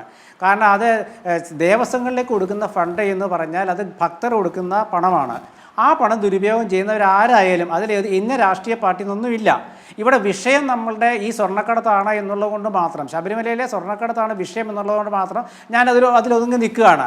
അതിൽ നമ്മൾ കൂടുതൽ ഡോക്ടർ ലാല് പറിച്ച് പറയുകയാണെങ്കിൽ ഇവിടെ സമ്പത്തൊക്കെ ഇരിപ്പുണ്ടല്ലോ, അദ്ദേഹത്തിന് കൂടുതൽ അറിയാൻ പറ്റും. അതായത് ശബരിമലയിലെ തീർത്ഥാടന കാലത്ത് ഇലക്ട്രിസിറ്റി ബോർഡിന് കൊടുക്കുന്ന പൈസയുണ്ട്, പോലീസിന് കൊടുക്കുന്ന പൈസയുണ്ട്, വനം വകുപ്പിന് കൊടുക്കുന്ന പൈസയുണ്ട്, കാണിക്ക വരുന്ന പൈസയുണ്ട്, ബാങ്കിൽ ഇടുന്ന പണമുണ്ട്. ഇതിൻ്റെ എല്ലാം എത്ര എന്നുള്ളതൊക്കെ കൃത്യമായിട്ട് പൊതുജനങ്ങളെ ബോധിപ്പിക്കേണ്ടതുണ്ട്. പക്ഷേ അതൊന്നും അങ്ങനെ ബോധിപ്പിക്കപ്പെടാറുമില്ല. മാത്രമല്ല അല്ല ശബരിമല അതിപ്പോ മാത്രമായിട്ട് ദേവസ്വം ആവണം. ഇന്നത്തെ നടപടിക്രമം അല്ലല്ലോ. എത്രയോ കാലമായി എത്രയോ സർക്കാരുകളൊക്കെ വന്ന് ദേവസ്വം ബോർഡുകളൊക്കെ അതാത് കാലഘട്ടങ്ങളിലെ മാനുവലൊക്കെ അനുസരിച്ച് കാര്യങ്ങൾ മുന്നോട്ട് കൊണ്ടുപോകുന്നു എന്നുള്ളത് നമുക്ക് ഇപ്പം ഈ വിഷയത്തിലേക്ക് കൊണ്ടുവരേണ്ടതില്ലല്ലോ. അതൊരു തരത്തിൽ ചിലപ്പോൾ തെറ്റായി നമ്മുടെ ചർച്ചയെ നയിക്കാൻ സാധ്യതയുണ്ട്. അതുകൊണ്ട് എൻ ശ്രീകുമാർ ഞാൻ വിഷയത്തിലേക്ക് കൊണ്ടുവരാം. ഇതാ നോക്കൂ, ഇതിൽ തന്നെ ഇപ്പോൾ എത്ര കുറ്റവാളികൾ ഇതിനകം ഈ പുറത്തേക്ക് വന്നിട്ടുണ്ട്. ഉണ്ണികൃഷ്ണൻ പോറ്റി നമ്പർ 1, നേരത്തെ ഇവിടെ എണ്ണി പറയുകയായിരുന്നു നമ്മുടെ ഡോക്ടർ സമ്പത്ത്, മുരാരി ബാബു, ജയശ്രീ, പിന്നെ ഒരു സുധീഷ് കുമാർ, ഇങ്ങനെ കുറേ പേരുകളുണ്ട്. അങ്ങനെ ഒരു 7-8 പേരുകൾ. ഇതിലേക്കൊക്കെ ഇവരുടെയൊക്കെ അടുത്തേക്ക് മുദ്രാവാക്യം വിളിച്ചുകൊണ്ട് അല്ലെങ്കിൽ അവരെയൊക്കെ നമ്മൾ പുറത്താക്കണമെന്നും നടപടിയെടുക്കണമെന്നും പറഞ്ഞുകൊണ്ട് നിങ്ങൾ എന്താ കാണിച്ചതെന്ന് ചോദിച്ചുകൊണ്ട് ആളുകൾ മുദ്രാവാക്യം വിളിക്കേണ്ട സമയം കഴിഞ്ഞു. ഉത്തരവാദിത്തപ്പെട്ട പ്രസ്ഥാനങ്ങൾ അവരെയൊക്കെ ഒറ്റപ്പെടുത്തേണ്ട സമയം കഴിഞ്ഞു. ഇതുവരെ അവർക്കെതിരെ ഒന്നും ചെയ്ത് കാണുന്നില്ല എന്നാണ് ഡോക്ടർ സമ്പത്ത് നേരത്തെ പറഞ്ഞു കേട്ടത്. ഇവിടെ എന്ത് കാര്യം വന്നാലും ഒരു ശീലമായിരിക്കുന്നു. മുഖ്യമന്ത്രി പിണറായി വിജയൻ അല്ലെങ്കിൽ Devaswom board president PS Prashanth, പ്രത്യേകിച്ച് പ്രതിപക്ഷത്ത് നിന്ന് ഇപ്പുറത്തേക്ക് വന്ന ഒരാളാണ്. രാഷ്ട്രീയം അതിനകത്ത് നമ്മൾ നോക്കുമ്പോൾ അങ്ങനെയും കൂടെ പറയാമല്ലോ. അതൊക്കെ രാഷ്ട്രീയമായ താല്പര്യങ്ങളുടെ പുറത്ത് ഇവരെയൊക്കെ ശത്രുക്കളായി കണ്ടുകൊണ്ട് അവർക്കെതിരെ ഒക്കെ നീങ്ങുന്ന ഒരു കാഴ്ച പ്രതിപക്ഷത്ത് നിന്ന് കാണുന്നു. ശരിക്കും വിശ്വാസികളുടെ കൂടെ നിന്ന് ഈ പരിപാടികളുടെ കൂടെ നിൽക്കാതെ കൃത്യമായി ഈ അന്വേഷണ ഉദ്യോഗസ്ഥർ കണ്ടെത്തിയ ആളുകളെ എത്രയും പെട്ടെന്ന് ശിക്ഷിക്കാനും ശബരിമലയെ ശുദ്ധീകരിക്കാനും ആ സ്വർണം വീണ്ടെടുക്കാനും അതിനല്ലേ പ്രതിപക്ഷവും ഈ മുദ്രാവാക്യം വിളിക്കുന്നവരും ഒക്കെ ഇപ്പോൾ ശ്രമിക്കേണ്ടത്. നോക്കൂ, ഇതിലെ ഈ CPM നേതൃത്വത്തിന് ബാക്കി എല്ലാ കാര്യങ്ങളും അവരെ UDFൻ്റെ ഭരണകാലം എന്ന് പറയും. ഈ വിഷയം മാത്രം UDFൻ്റെ തലയിൽ ഇടാൻ അവർക്ക് പറ്റിയിട്ടില്ല. എന്താ കാരണം എന്നറിയാമോ? UDF ഭരിച്ച 2011 തൊട്ട് 16 വരെയുള്ള ഘട്ടം മാത്രമേ ഉള്ളൂ. ആ സമയത്ത് ഇങ്ങനൊരു സ്വർണ്ണക്കടത്തുമായി ബന്ധപ്പെട്ട ഒരു വിഷയം ഉയർന്നു വന്നിട്ടില്ല. അപ്പോൾ ഇതുവരെ അങ്ങനെ ഉയർന്നു വന്നിട്ടില്ല. ഞാൻ ഈ ഇലക്ട്രിസിറ്റിയും പോലീസൊക്കെ പറഞ്ഞത് താങ്കൾ ചോദ്യം ചോദിച്ചുകൊണ്ടാണ്. ഇത് മാത്രം മതിയോ എന്ന് ചോദിച്ചുകൊണ്ട് ഞാൻ പറഞ്ഞത്, അല്ലാണ്ട് ഞാൻ പ്രത്യേകിച്ച് പറഞ്ഞതല്ല. താങ്കളുടെ ചോദ്യത്തിനുള്ള എൻ്റെ ഉത്തരം പറഞ്ഞതാണ്. ഇവിടെ പ്രതിപക്ഷത്തിന് എന്താ റോളുള്ളത്? പ്രതിപക്ഷം ഈ വിഷയത്തിൽ ഒരു തരത്തിലുള്ള രാഷ്ട്രീയവും കാണിക്കുന്നില്ല. പ്രതിപക്ഷം എന്താ പറഞ്ഞത്? ഭക്തർ അവിടെ കൊടുത്ത പണം, അവിടെ കൊടുത്ത സ്വർണം, ഈ സ്വർണ്ണമൊക്കെ എവിടെ പോയി എന്നുള്ള അന്വേഷിച്ച് കൊടുക്കാനായിട്ട് ഹൈക്കോടതി നിയമിച്ച ഒരു ഒരു സംഘമുണ്ട്. ആ സംഘം കൃത്യമായിട്ട് ഉത്തരം കണ്ടെത്തിയെന്ന പ്രതീക്ഷയുണ്ട്. അത് തന്നെയാണ് CPM മന്ത്രിമാർ പറയുന്നത്. പക്ഷേ CPM മന്ത്രിമാർ പറയുമ്പോൾ ഒരു വ്യത്യാസം എന്ന് വെച്ചാൽ ഞങ്ങളും കോടതിയൊക്കെ ഒരുമിച്ച് എന്നാ പറയുന്നത്. അത് വേണ്ട, ഞങ്ങളും കോടതിയൊന്നും കൂടെ ഒരുമിച്ചല്ല, കോടതിയാണ് കൂടി ചേർത്ത് വെച്ച് കോടതിയാണ് നേതൃത്വം നൽകിയത്. ഇവിടെ ഒരു ഭരിക്കുന്ന സർക്കാരേ ഇല്ല, ഇവിടെ അതിനൊരു ദേവസ്വം ബോർഡേ ഇല്ല, എല്ലാം ഈ പറയുന്ന കോടതി മാത്രമാണ് ചെയ്യുന്നത് എന്ന് പറയുന്ന ഒരു തരം ജുഡീഷ്യറിക്ക് കൂടുതൽ ഇമ്പോർട്ടൻസ് കൊടുക്കുന്ന ഒരു പ്രത്യേക നയം, ഒരു നിലപാട് അത് നിങ്ങൾ സ്വീകരിക്കുന്നുണ്ട്. അത് നല്ല കാര്യം തന്നെ, നമുക്ക് ജുഡീഷ്യറി എതിർക്കേണ്ട കാര്യമില്ല. പക്ഷേ അതേസമയം അവർക്കുമില്ലേ അവകാശം, ഞങ്ങൾ ഇവിടെ ഭരിക്കുമ്പോൾ ഞങ്ങൾ കൂടി ഇടപെട്ട് കോടതിയെ സഹായിക്കുന്നു, ആ കോടതിയുടെ കൂടി നിർദ്ദേശമനുസരിച്ച് നിയമപ്രകാരം കാര്യങ്ങൾ ചെയ്യുന്നു, ഞങ്ങൾ ഇവിടെ കൊണ്ടു നടത്തുന്ന ഞങ്ങളുടെ പോലീസിനെ ഉപയോഗിച്ച് ഞങ്ങൾ അന്വേഷിക്കുന്നു, അവർ വിജയിച്ച് കാര്യങ്ങളുമായിട്ട് കണ്ടെത്തി കൊണ്ടുവരുന്നു. അവർക്ക് അവകാശമില്ലേ അത് പറയാൻ? അല്ല, ഇതിനു മുമ്പ് എവിടെയായിരുന്നു അവര്? ഇത് കുറെ കാലം ആയല്ലോ ഈ സ്വർണ്ണക്കടത്ത് തുടങ്ങിയിട്ട്. അല്ല, ഇതിലും നോക്കൂ, ഈ കാര്യത്തിലും നോക്കൂ, എങ്ങനെയാണ് ഇത് കോടതിയിലേക്ക് എത്തിയത്? ഇത് കോടതിയിലേക്ക് എത്തിയത് എങ്ങനെയാണ്? ആദ്യം ഈ കാര്യങ്ങളിൽ പ്രത്യേകമായ പരാതികൾ വന്ന ഒരു പീഡവുമായി ബന്ധപ്പെട്ട കാര്യങ്ങൾ വന്നപ്പോൾ അതിൻ്റെ അന്വേഷണവുമായി ബന്ധപ്പെട്ട് കാര്യങ്ങൾ അന്വേഷിച്ച് കണ്ടെത്തി റിപ്പോർട്ടുമായി കോടതിയിലേക്ക് പോയപ്പോഴാണ് മറ്റേ വിഷയം വരുന്നത്. അല്ലല്ലല്ല, ഇത് സ്പെഷ്യൽ ശബരിമലയിലെ സ്പെഷ്യൽ ദേവസ്വം കമ്മീഷണർ ഹൈക്കോടതി കൊടുത്ത റിപ്പോർട്ടിൻ്റെ അടിസ്ഥാനത്തിൽ കോടതിയാണ് ഇതിന് തുടക്കമിട്ടത്. വെറുതെ തെറ്റിദ്ധരിപ്പിക്കല്ലേ, കോടതിയാണ് തുടക്കമിട്ടത്. അപ്പോൾ കോടതി തുടക്കമിട്ടാലേ അതിന് ഗവൺമെൻറ് സഹകരിച്ചേ പറ്റൂ. അപ്പോൾ അത് ഞങ്ങളും കോടതിയൊക്കെ ഒരുപോലെ ചിന്തിക്കുന്നതെന്നും പറയേണ്ടതെന്നേ പറഞ്ഞുള്ളൂ. അതോടെ നിൽക്കട്ടെ. അതായത് കോടതി ഏതെങ്കിലും കാര്യത്തിൽ ഇടപെട്ട് കഴിഞ്ഞാൽ പിന്നെ ചെയ്യുന്നതെല്ലാം സർക്കാരിൻ്റെ നിലപാടല്ല, ബാക്കി സർക്കാരുകൾക്ക് കാര്യമില്ല. കൃത്യമായി കാര്യങ്ങളെല്ലാം അവിടെ സർക്കാരുകൾ ഇടപെട്ട് കാര്യങ്ങൾ നടത്തിക്കോളും. നമുക്ക് അതിനകത്ത് സംശയിക്കാനേ ഇല്ലെന്നാണ്. പല കേസുകളും നമ്മൾ കോടതിയിലുള്ളത് കാണുന്നുണ്ട്. സുപ്രീം കോടതിയിലൊക്കെ കാണുന്ന കേസുകൾ, കേന്ദ്ര സർക്കാർ നടത്തിക്കൊണ്ടിരിക്കുന്ന കേസുകൾ, കോടതി പറഞ്ഞിട്ടും മറ്റ് പല രീതിയിലാണ് മറുപടികൾ. അവിടെ സർക്കാരിൻ്റെ വാദം, അതിനെതിരായിട്ടൊക്കെയുള്ള പല നിലപാടുകൾ എടുക്കുന്നത് നമ്മൾ കാണുന്നുണ്ട്. അങ്ങനെ സർക്കാരുകൾ കൃത്യമായി കോടതികൾ പറയുന്നത് കേൾക്കുന്നതിൻ്റെ ഉദാഹരണം കേന്ദ്രത്തിൽ നിന്നുള്ള പല നടപടികളിലും കാണുന്നില്ല. ഉദാഹരണമായി താങ്കളുടെ മുമ്പിൽ ഞാൻ വെക്കുകയാണ് അതൊക്കെ. നോക്കൂ, നിങ്ങൾ ഈ ചോദ്യം ഒരു 10 കിലോമീറ്ററും ഉത്തരം ഒരു 1/2 കിലോമീറ്ററുമായിട്ടാണ് ഇപ്പോൾ പോകുന്നത്. അങ്ങനെയാണ് പിന്നെ ഞാൻ എന്തിനാ അവിടെ ഇരിക്കുന്നത്? ഞാൻ പറയുന്ന ഡോക്ടർ ലാൽ കേൾക്കൂ. അതായത് കോടതി എന്ന് പറയുന്നത് ഇവിടെ ഉണ്ടായിരുന്നില്ലെങ്കിൽ ശബരിമലയിലത്തെ ഈ സ്വർണ്ണക്കടത്ത് ജനങ്ങൾ അറിയുമായിരുന്നില്ല. ഒന്ന്.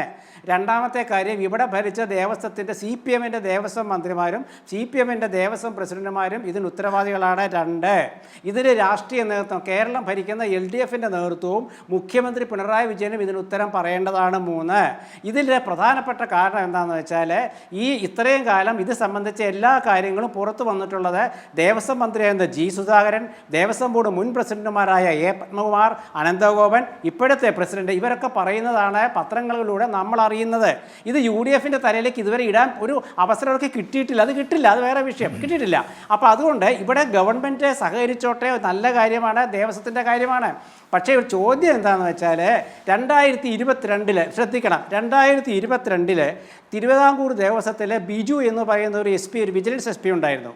ആ SP-യുടെ നേതൃത്വത്തിലുള്ള വിജിലൻസ് സംഘത്തെ മാറ്റണമെന്നാവശ്യപ്പെട്ടുകൊണ്ട് ദേവസ്വം ഭരണസമിതി ഗവൺമെൻറ്റിനെ ആഭ്യന്തര വകുപ്പിനെ സ്വാധീനിച്ച് അവരെ മാറ്റി. എന്തിനാണ് ഈ മാറ്റിയത് എന്നൊരു ചോദ്യം ഇന്ന് മാതൃഭൂമിയുടെ മുഖപ്രസംഗത്തിലുണ്ട്. ലാലിന്റെ ശ്രദ്ധയിലേക്ക് എനിക്ക് മനസ്സിലായി. താങ്കൾ ഈ പറഞ്ഞു വരുന്ന കാര്യങ്ങളൊക്കെ മാതൃഭൂമിയുടെ മുഖപ്രസംഗത്തിലുണ്ട്. അതുപോലെ രാഷ്ട്രീയമായ ചില നടപടികളും നിലപാടുകളുമായി വാദങ്ങളുമായി ചിലർ വന്നിട്ടുണ്ട്. പിണറായി വിജയൻ ഉത്തരം പറയണം, ദേവസ്വം മന്ത്രി പറയണം, ദേവസ്വം ബോർഡിലെ അംഗങ്ങൾ പറയണം. ഇങ്ങനെയൊക്കെയുള്ള പല ആവശ്യങ്ങളും ചില ഭാഗത്തു നിന്ന് വരുന്നുണ്ട്. അപ്പോഴൊക്കെ ആരും പറയാത്ത പേരുകളാണ് ഇവിടെ. നേരത്തെ ഡോക്ടർ സമ്പത്ത് പറഞ്ഞ ഉണ്ണികൃഷ്ണൻ പോറ്റി ഉത്തരം പറയണം, കൊണ്ടുവെക്കണം, അയാളുടെ കയ്യിൽ നിന്ന് സ്വർണ്ണം ഇവിടെ പിടിച്ചു വാങ്ങി വെക്കണം, ആരും പറയുന്നത് കേൾക്കുന്നില്ല. മുരാരി ബാബു ചെയ്തത് അന്വേഷിക്കണം എന്ന് പറയുന്നത് കേൾക്കുന്നില്ല. ഈ പഴയ ഒരു മന്ത്രിയുടെ സഹോദരനോ മറ്റോ ഏതോ ഒരു രാഷ്ട്രീയ പാർട്ടി സംഘടനയിൽ, ഈ പറയുന്ന അവിടുത്തെ ഒരു സർവീസ് സംഘടനയിൽ അംഗമായിരുന്ന ആൾ ഇതിനകത്ത് എവിടെയോ ഉണ്ട്. അയാൾ ചെയ്ത കാര്യങ്ങളെക്കുറിച്ച് ആരും പറയുന്നത് കേൾക്കുന്നില്ല. ഇവരുടെയൊക്കെ വീടുകളിലേക്ക് പോയാൽ പഴയ മന്ത്രിയുടെ വീട്ടിലേക്ക് പോകേണ്ടി വരും, ചിലപ്പോൾ ഇവരൊക്കെ ബന്ധുക്കളായതുകൊണ്ട്.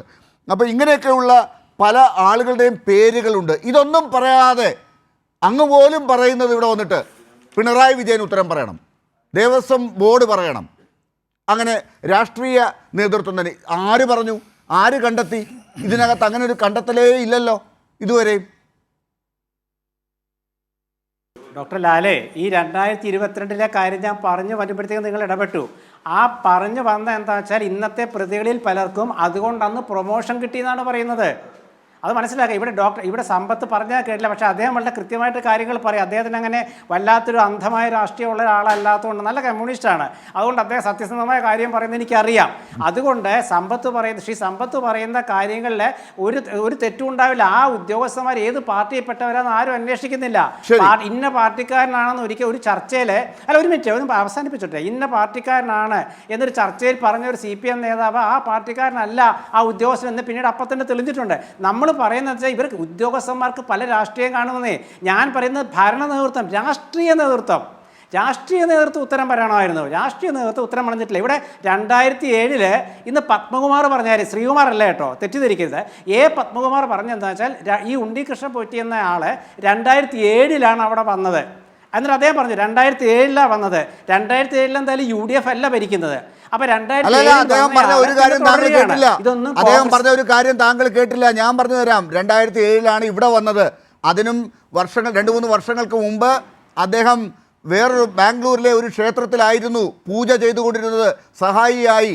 അന്ന് ഇവിടെ ആരുമായിട്ടൊക്കെ ബന്ധമുണ്ടായിരുന്നു, അത് കണ്ടുപിടിക്കണം എന്ന് പറഞ്ഞു. എന്ന് പറഞ്ഞാൽ ഒരു 2007 2-3 വർഷങ്ങൾക്ക് മുമ്പെന്ന് പറയുമ്പോൾ ഏതാണ്ട് 2004 2004 എന്നൊക്കെ പറയുമ്പോൾ ഇവിടെ ആരാ ഭരിക്കുന്നത് സാറേ? അതാണ് കണക്കെങ്കിൽ ഞാൻ അതിലേക്ക് പോയതല്ല. രാഷ്ട്രീയം പറയരുത്. നിങ്ങൾ പത്മകുമാർ പറയാത്ത കാര്യം പറയല്ലേ? അമ്പലത്തിലുണ്ട്. ഞാനും കേട്ടതാണ്.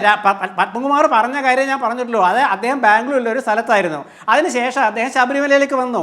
ഇത് ഇങ്ങനെയാണ് വന്നത്, അല്ലാണ്ട് അത് വന്ന ശേഷമാണ് അങ്ങേരുടെ സ്വാധീനം ഉണ്ടാക്കിയെടുത്തത് എന്നാണ് നമ്മൾ വിചാരിക്കേണ്ടത്.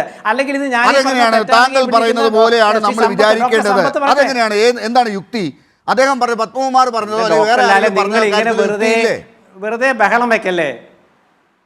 അല്ല ഡോക്ടർ, അല്ല നിങ്ങൾ വെറുതെ നമ്മൾ ചർച്ചയുടെ സമയം കളയല്ലേ. നമ്മൾ ഫാക്ട് പറയൂ, യഥാർത്ഥ സംഭവങ്ങൾ ശരി, പറയൂ. ഞാൻ പറയുന്നില്ല ഇക്കാര്യത്തിൽ ഡോക്ടർ സമ്പത്ത് പറയട്ടെ.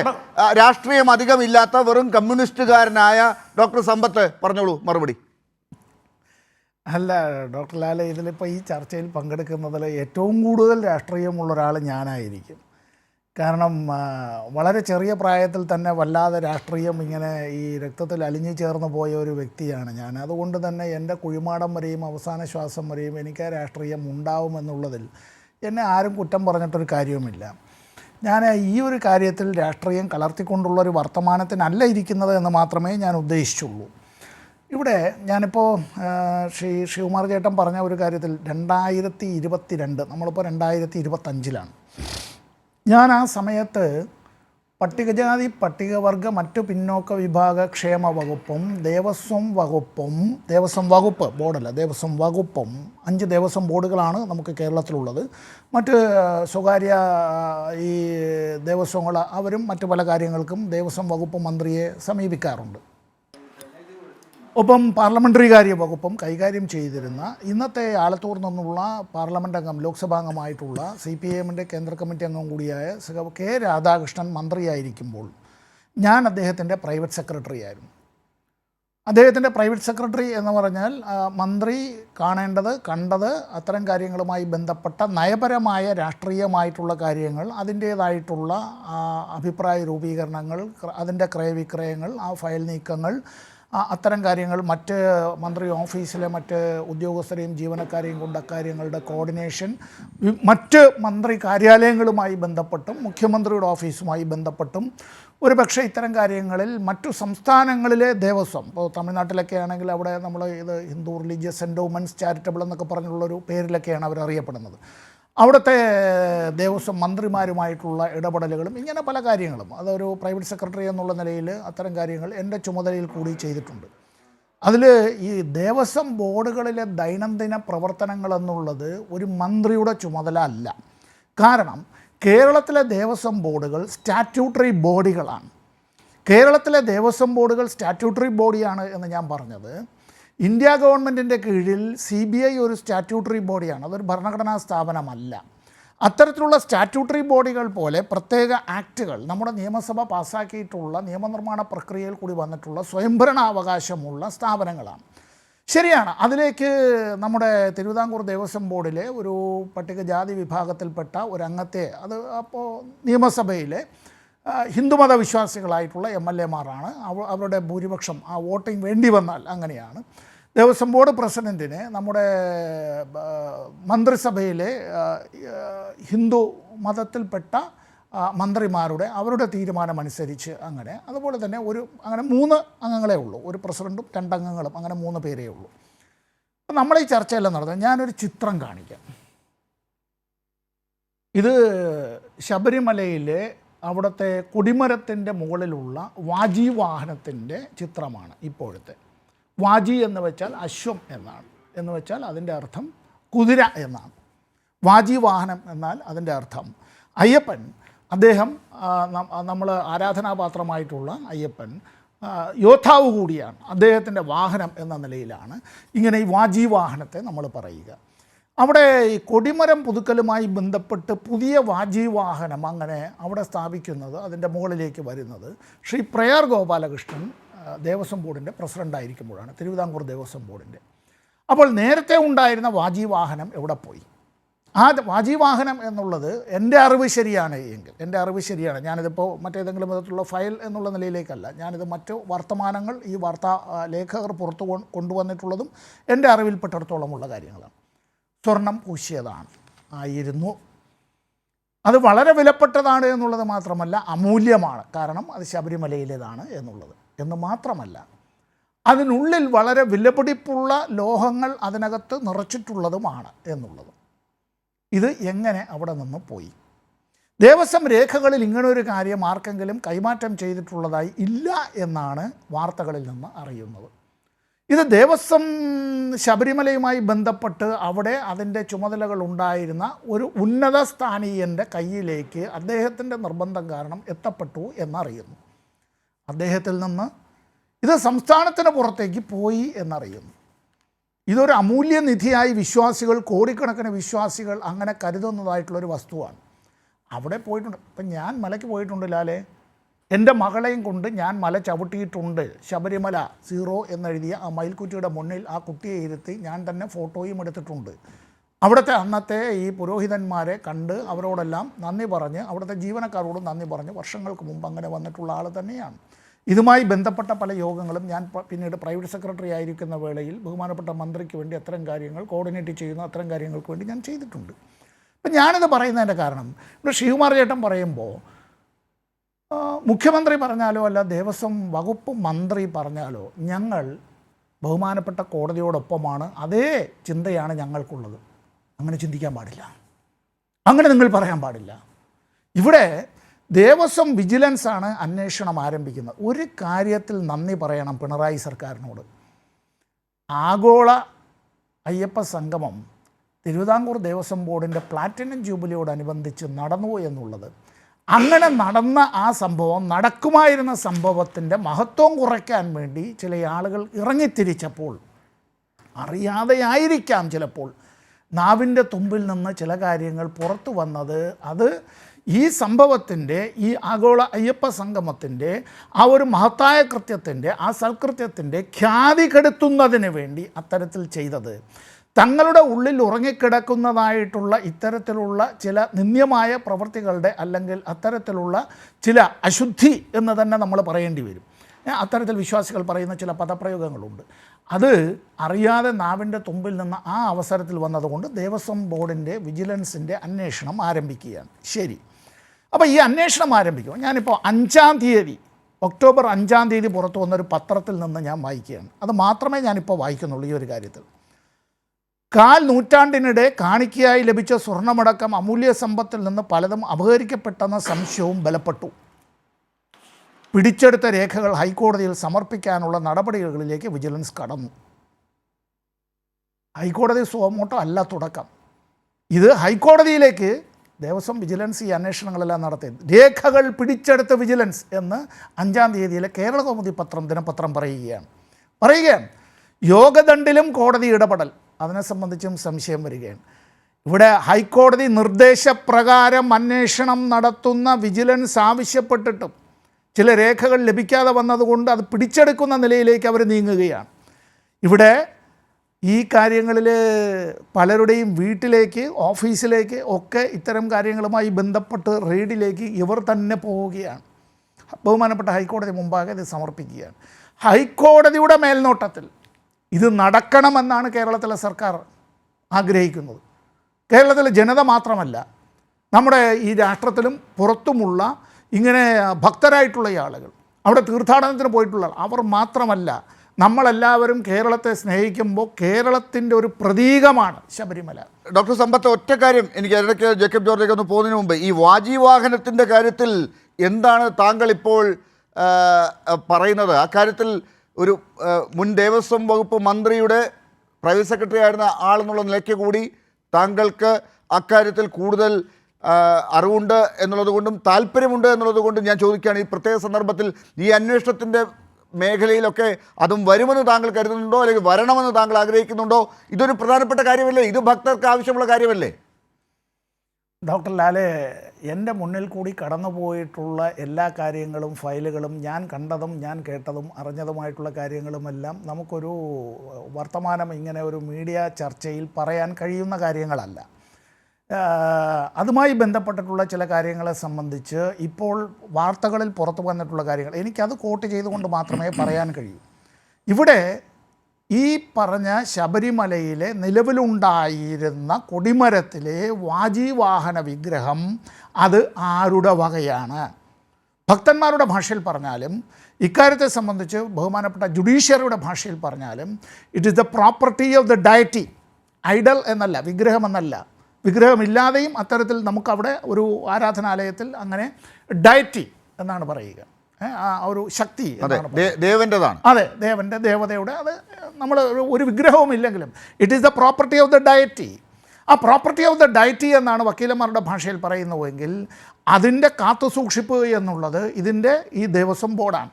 ആ ദേവസ്വം ബോർഡ് ഇതിൻ്റെ ഉത്തരവാദിത്വം ഇതിൻ്റെ കമ്മീഷണർ, ഇതിൻ്റെ ദേവസ്വത്തിൻ്റെ സെക്രട്ടറി, എക്സിക്യൂട്ടീവ് ഓഫീസർ, അഡ്മിനിസ്ട്രേറ്റീവ് ഓഫീസർമാർ, അങ്ങനെ നിരവധി ആളുകളിൽ ഇത് നിക്ഷിപ്തമാണ്. ഓരോരുത്തരുടെ ചുമതലയും നിക്ഷിപ്തമാണ്. അത് താഴെയറ്റം അതിൻ്റെ കഴകക്കാർ വരെയുള്ളവരും ഒരുപക്ഷെ ദിവസവേതന അടിസ്ഥാനത്തിൽ താൽക്കാലികമായി നിയോഗിക്കുന്നവർക്കും അടക്കം ചില ചുമതലകളും ഉത്തരവാദിത്വങ്ങളുമുണ്ട്. അവരത് അത്തരം കാര്യങ്ങൾ നിർവഹിക്കുകയും അത് നിർവഹിച്ച ശേഷം അവരുടെ ചുമതലയുള്ള മേലധികാരികളോട് റിപ്പോർട്ട് ചെയ്യുകയും ചെയ്യേണ്ടതായിട്ടുണ്ട്. ഇത് മുഴുവനും നേരെ ഇങ്ങനെ സർക്കാരിലേക്ക്, സെക്രട്ടേറിയറ്റിലേക്ക് വരിക എന്നുള്ളതല്ല.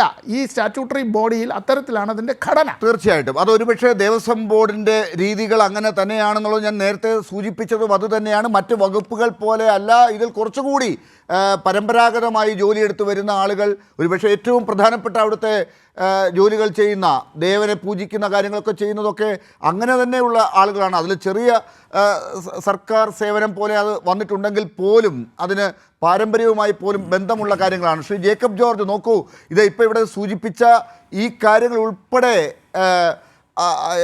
പല കാര്യങ്ങൾ ഈ ശബരിമലയുമായി ബന്ധപ്പെട്ട് മുന്നോട്ട് വെക്കാനുണ്ട്. ഇപ്പോൾ വാജി വാഹനത്തിൻ്റെ കാര്യം പറഞ്ഞത് ഉൾപ്പെടെയുള്ള കാര്യങ്ങൾ, ഇങ്ങനെയുള്ള പല കാര്യങ്ങളിൽ വ്യക്തത വരാനുണ്ട്. ഇതൊക്കെ ഏതെങ്കിലും ദേവസ്വം ബോർഡ് പ്രസിഡൻറ്റോ അല്ലെങ്കിൽ പഴയ കാലത്ത് പ്രയാർ ഗോപാലകൃഷ്ണൻ്റെ കാലത്താണ് നടന്നത് എന്നുള്ളതുകൊണ്ട് അന്നത്തെ പ്രസിഡൻറ്റോ അല്ലെങ്കിൽ അന്നത്തെ അംഗങ്ങളോ ഒക്കെ മറുപടി പറയണമെന്ന് ചോദിച്ചാൽ അന്വേഷിച്ച് കാര്യങ്ങൾ കണ്ടുപിടിക്കേണ്ടതാണ്. വ്യക്തിപരമായി ഇവർക്ക് ബന്ധമുണ്ടോ എന്നുള്ളത് എനിക്കറിയില്ല, നമുക്കത് അന്വേഷിച്ചാലേ അറിയാൻ സാധിക്കൂ. പക്ഷേ അവിടുത്തെ ഉദ്യോഗസ്ഥർക്കാണ് കൂടുതൽ ഈ കാര്യങ്ങളുമായി ബന്ധമുള്ളത്. ഇപ്പോൾ കണ്ടെത്തിയതുപോലെയുള്ള കാര്യങ്ങളുണ്ട്. അതിനെ പ്രൊമോട്ട് ചെയ്ത് ആ കാര്യങ്ങൾ പുറത്തേക്ക് വരുന്നതിനെ പ്രോത്സാഹിപ്പിക്കേണ്ടതിന് പകരം രാഷ്ട്രീയ നേതൃത്വം എങ്ങനെയാണ് ഈ കാര്യങ്ങളൊക്കെ സമരം ചെയ്യേണ്ടത് എന്ന് കൂടി താങ്കളുടെ ഭാഗത്തുനിന്ന് ഒരു അഭിപ്രായം കേട്ടാൽ കൊള്ളാം.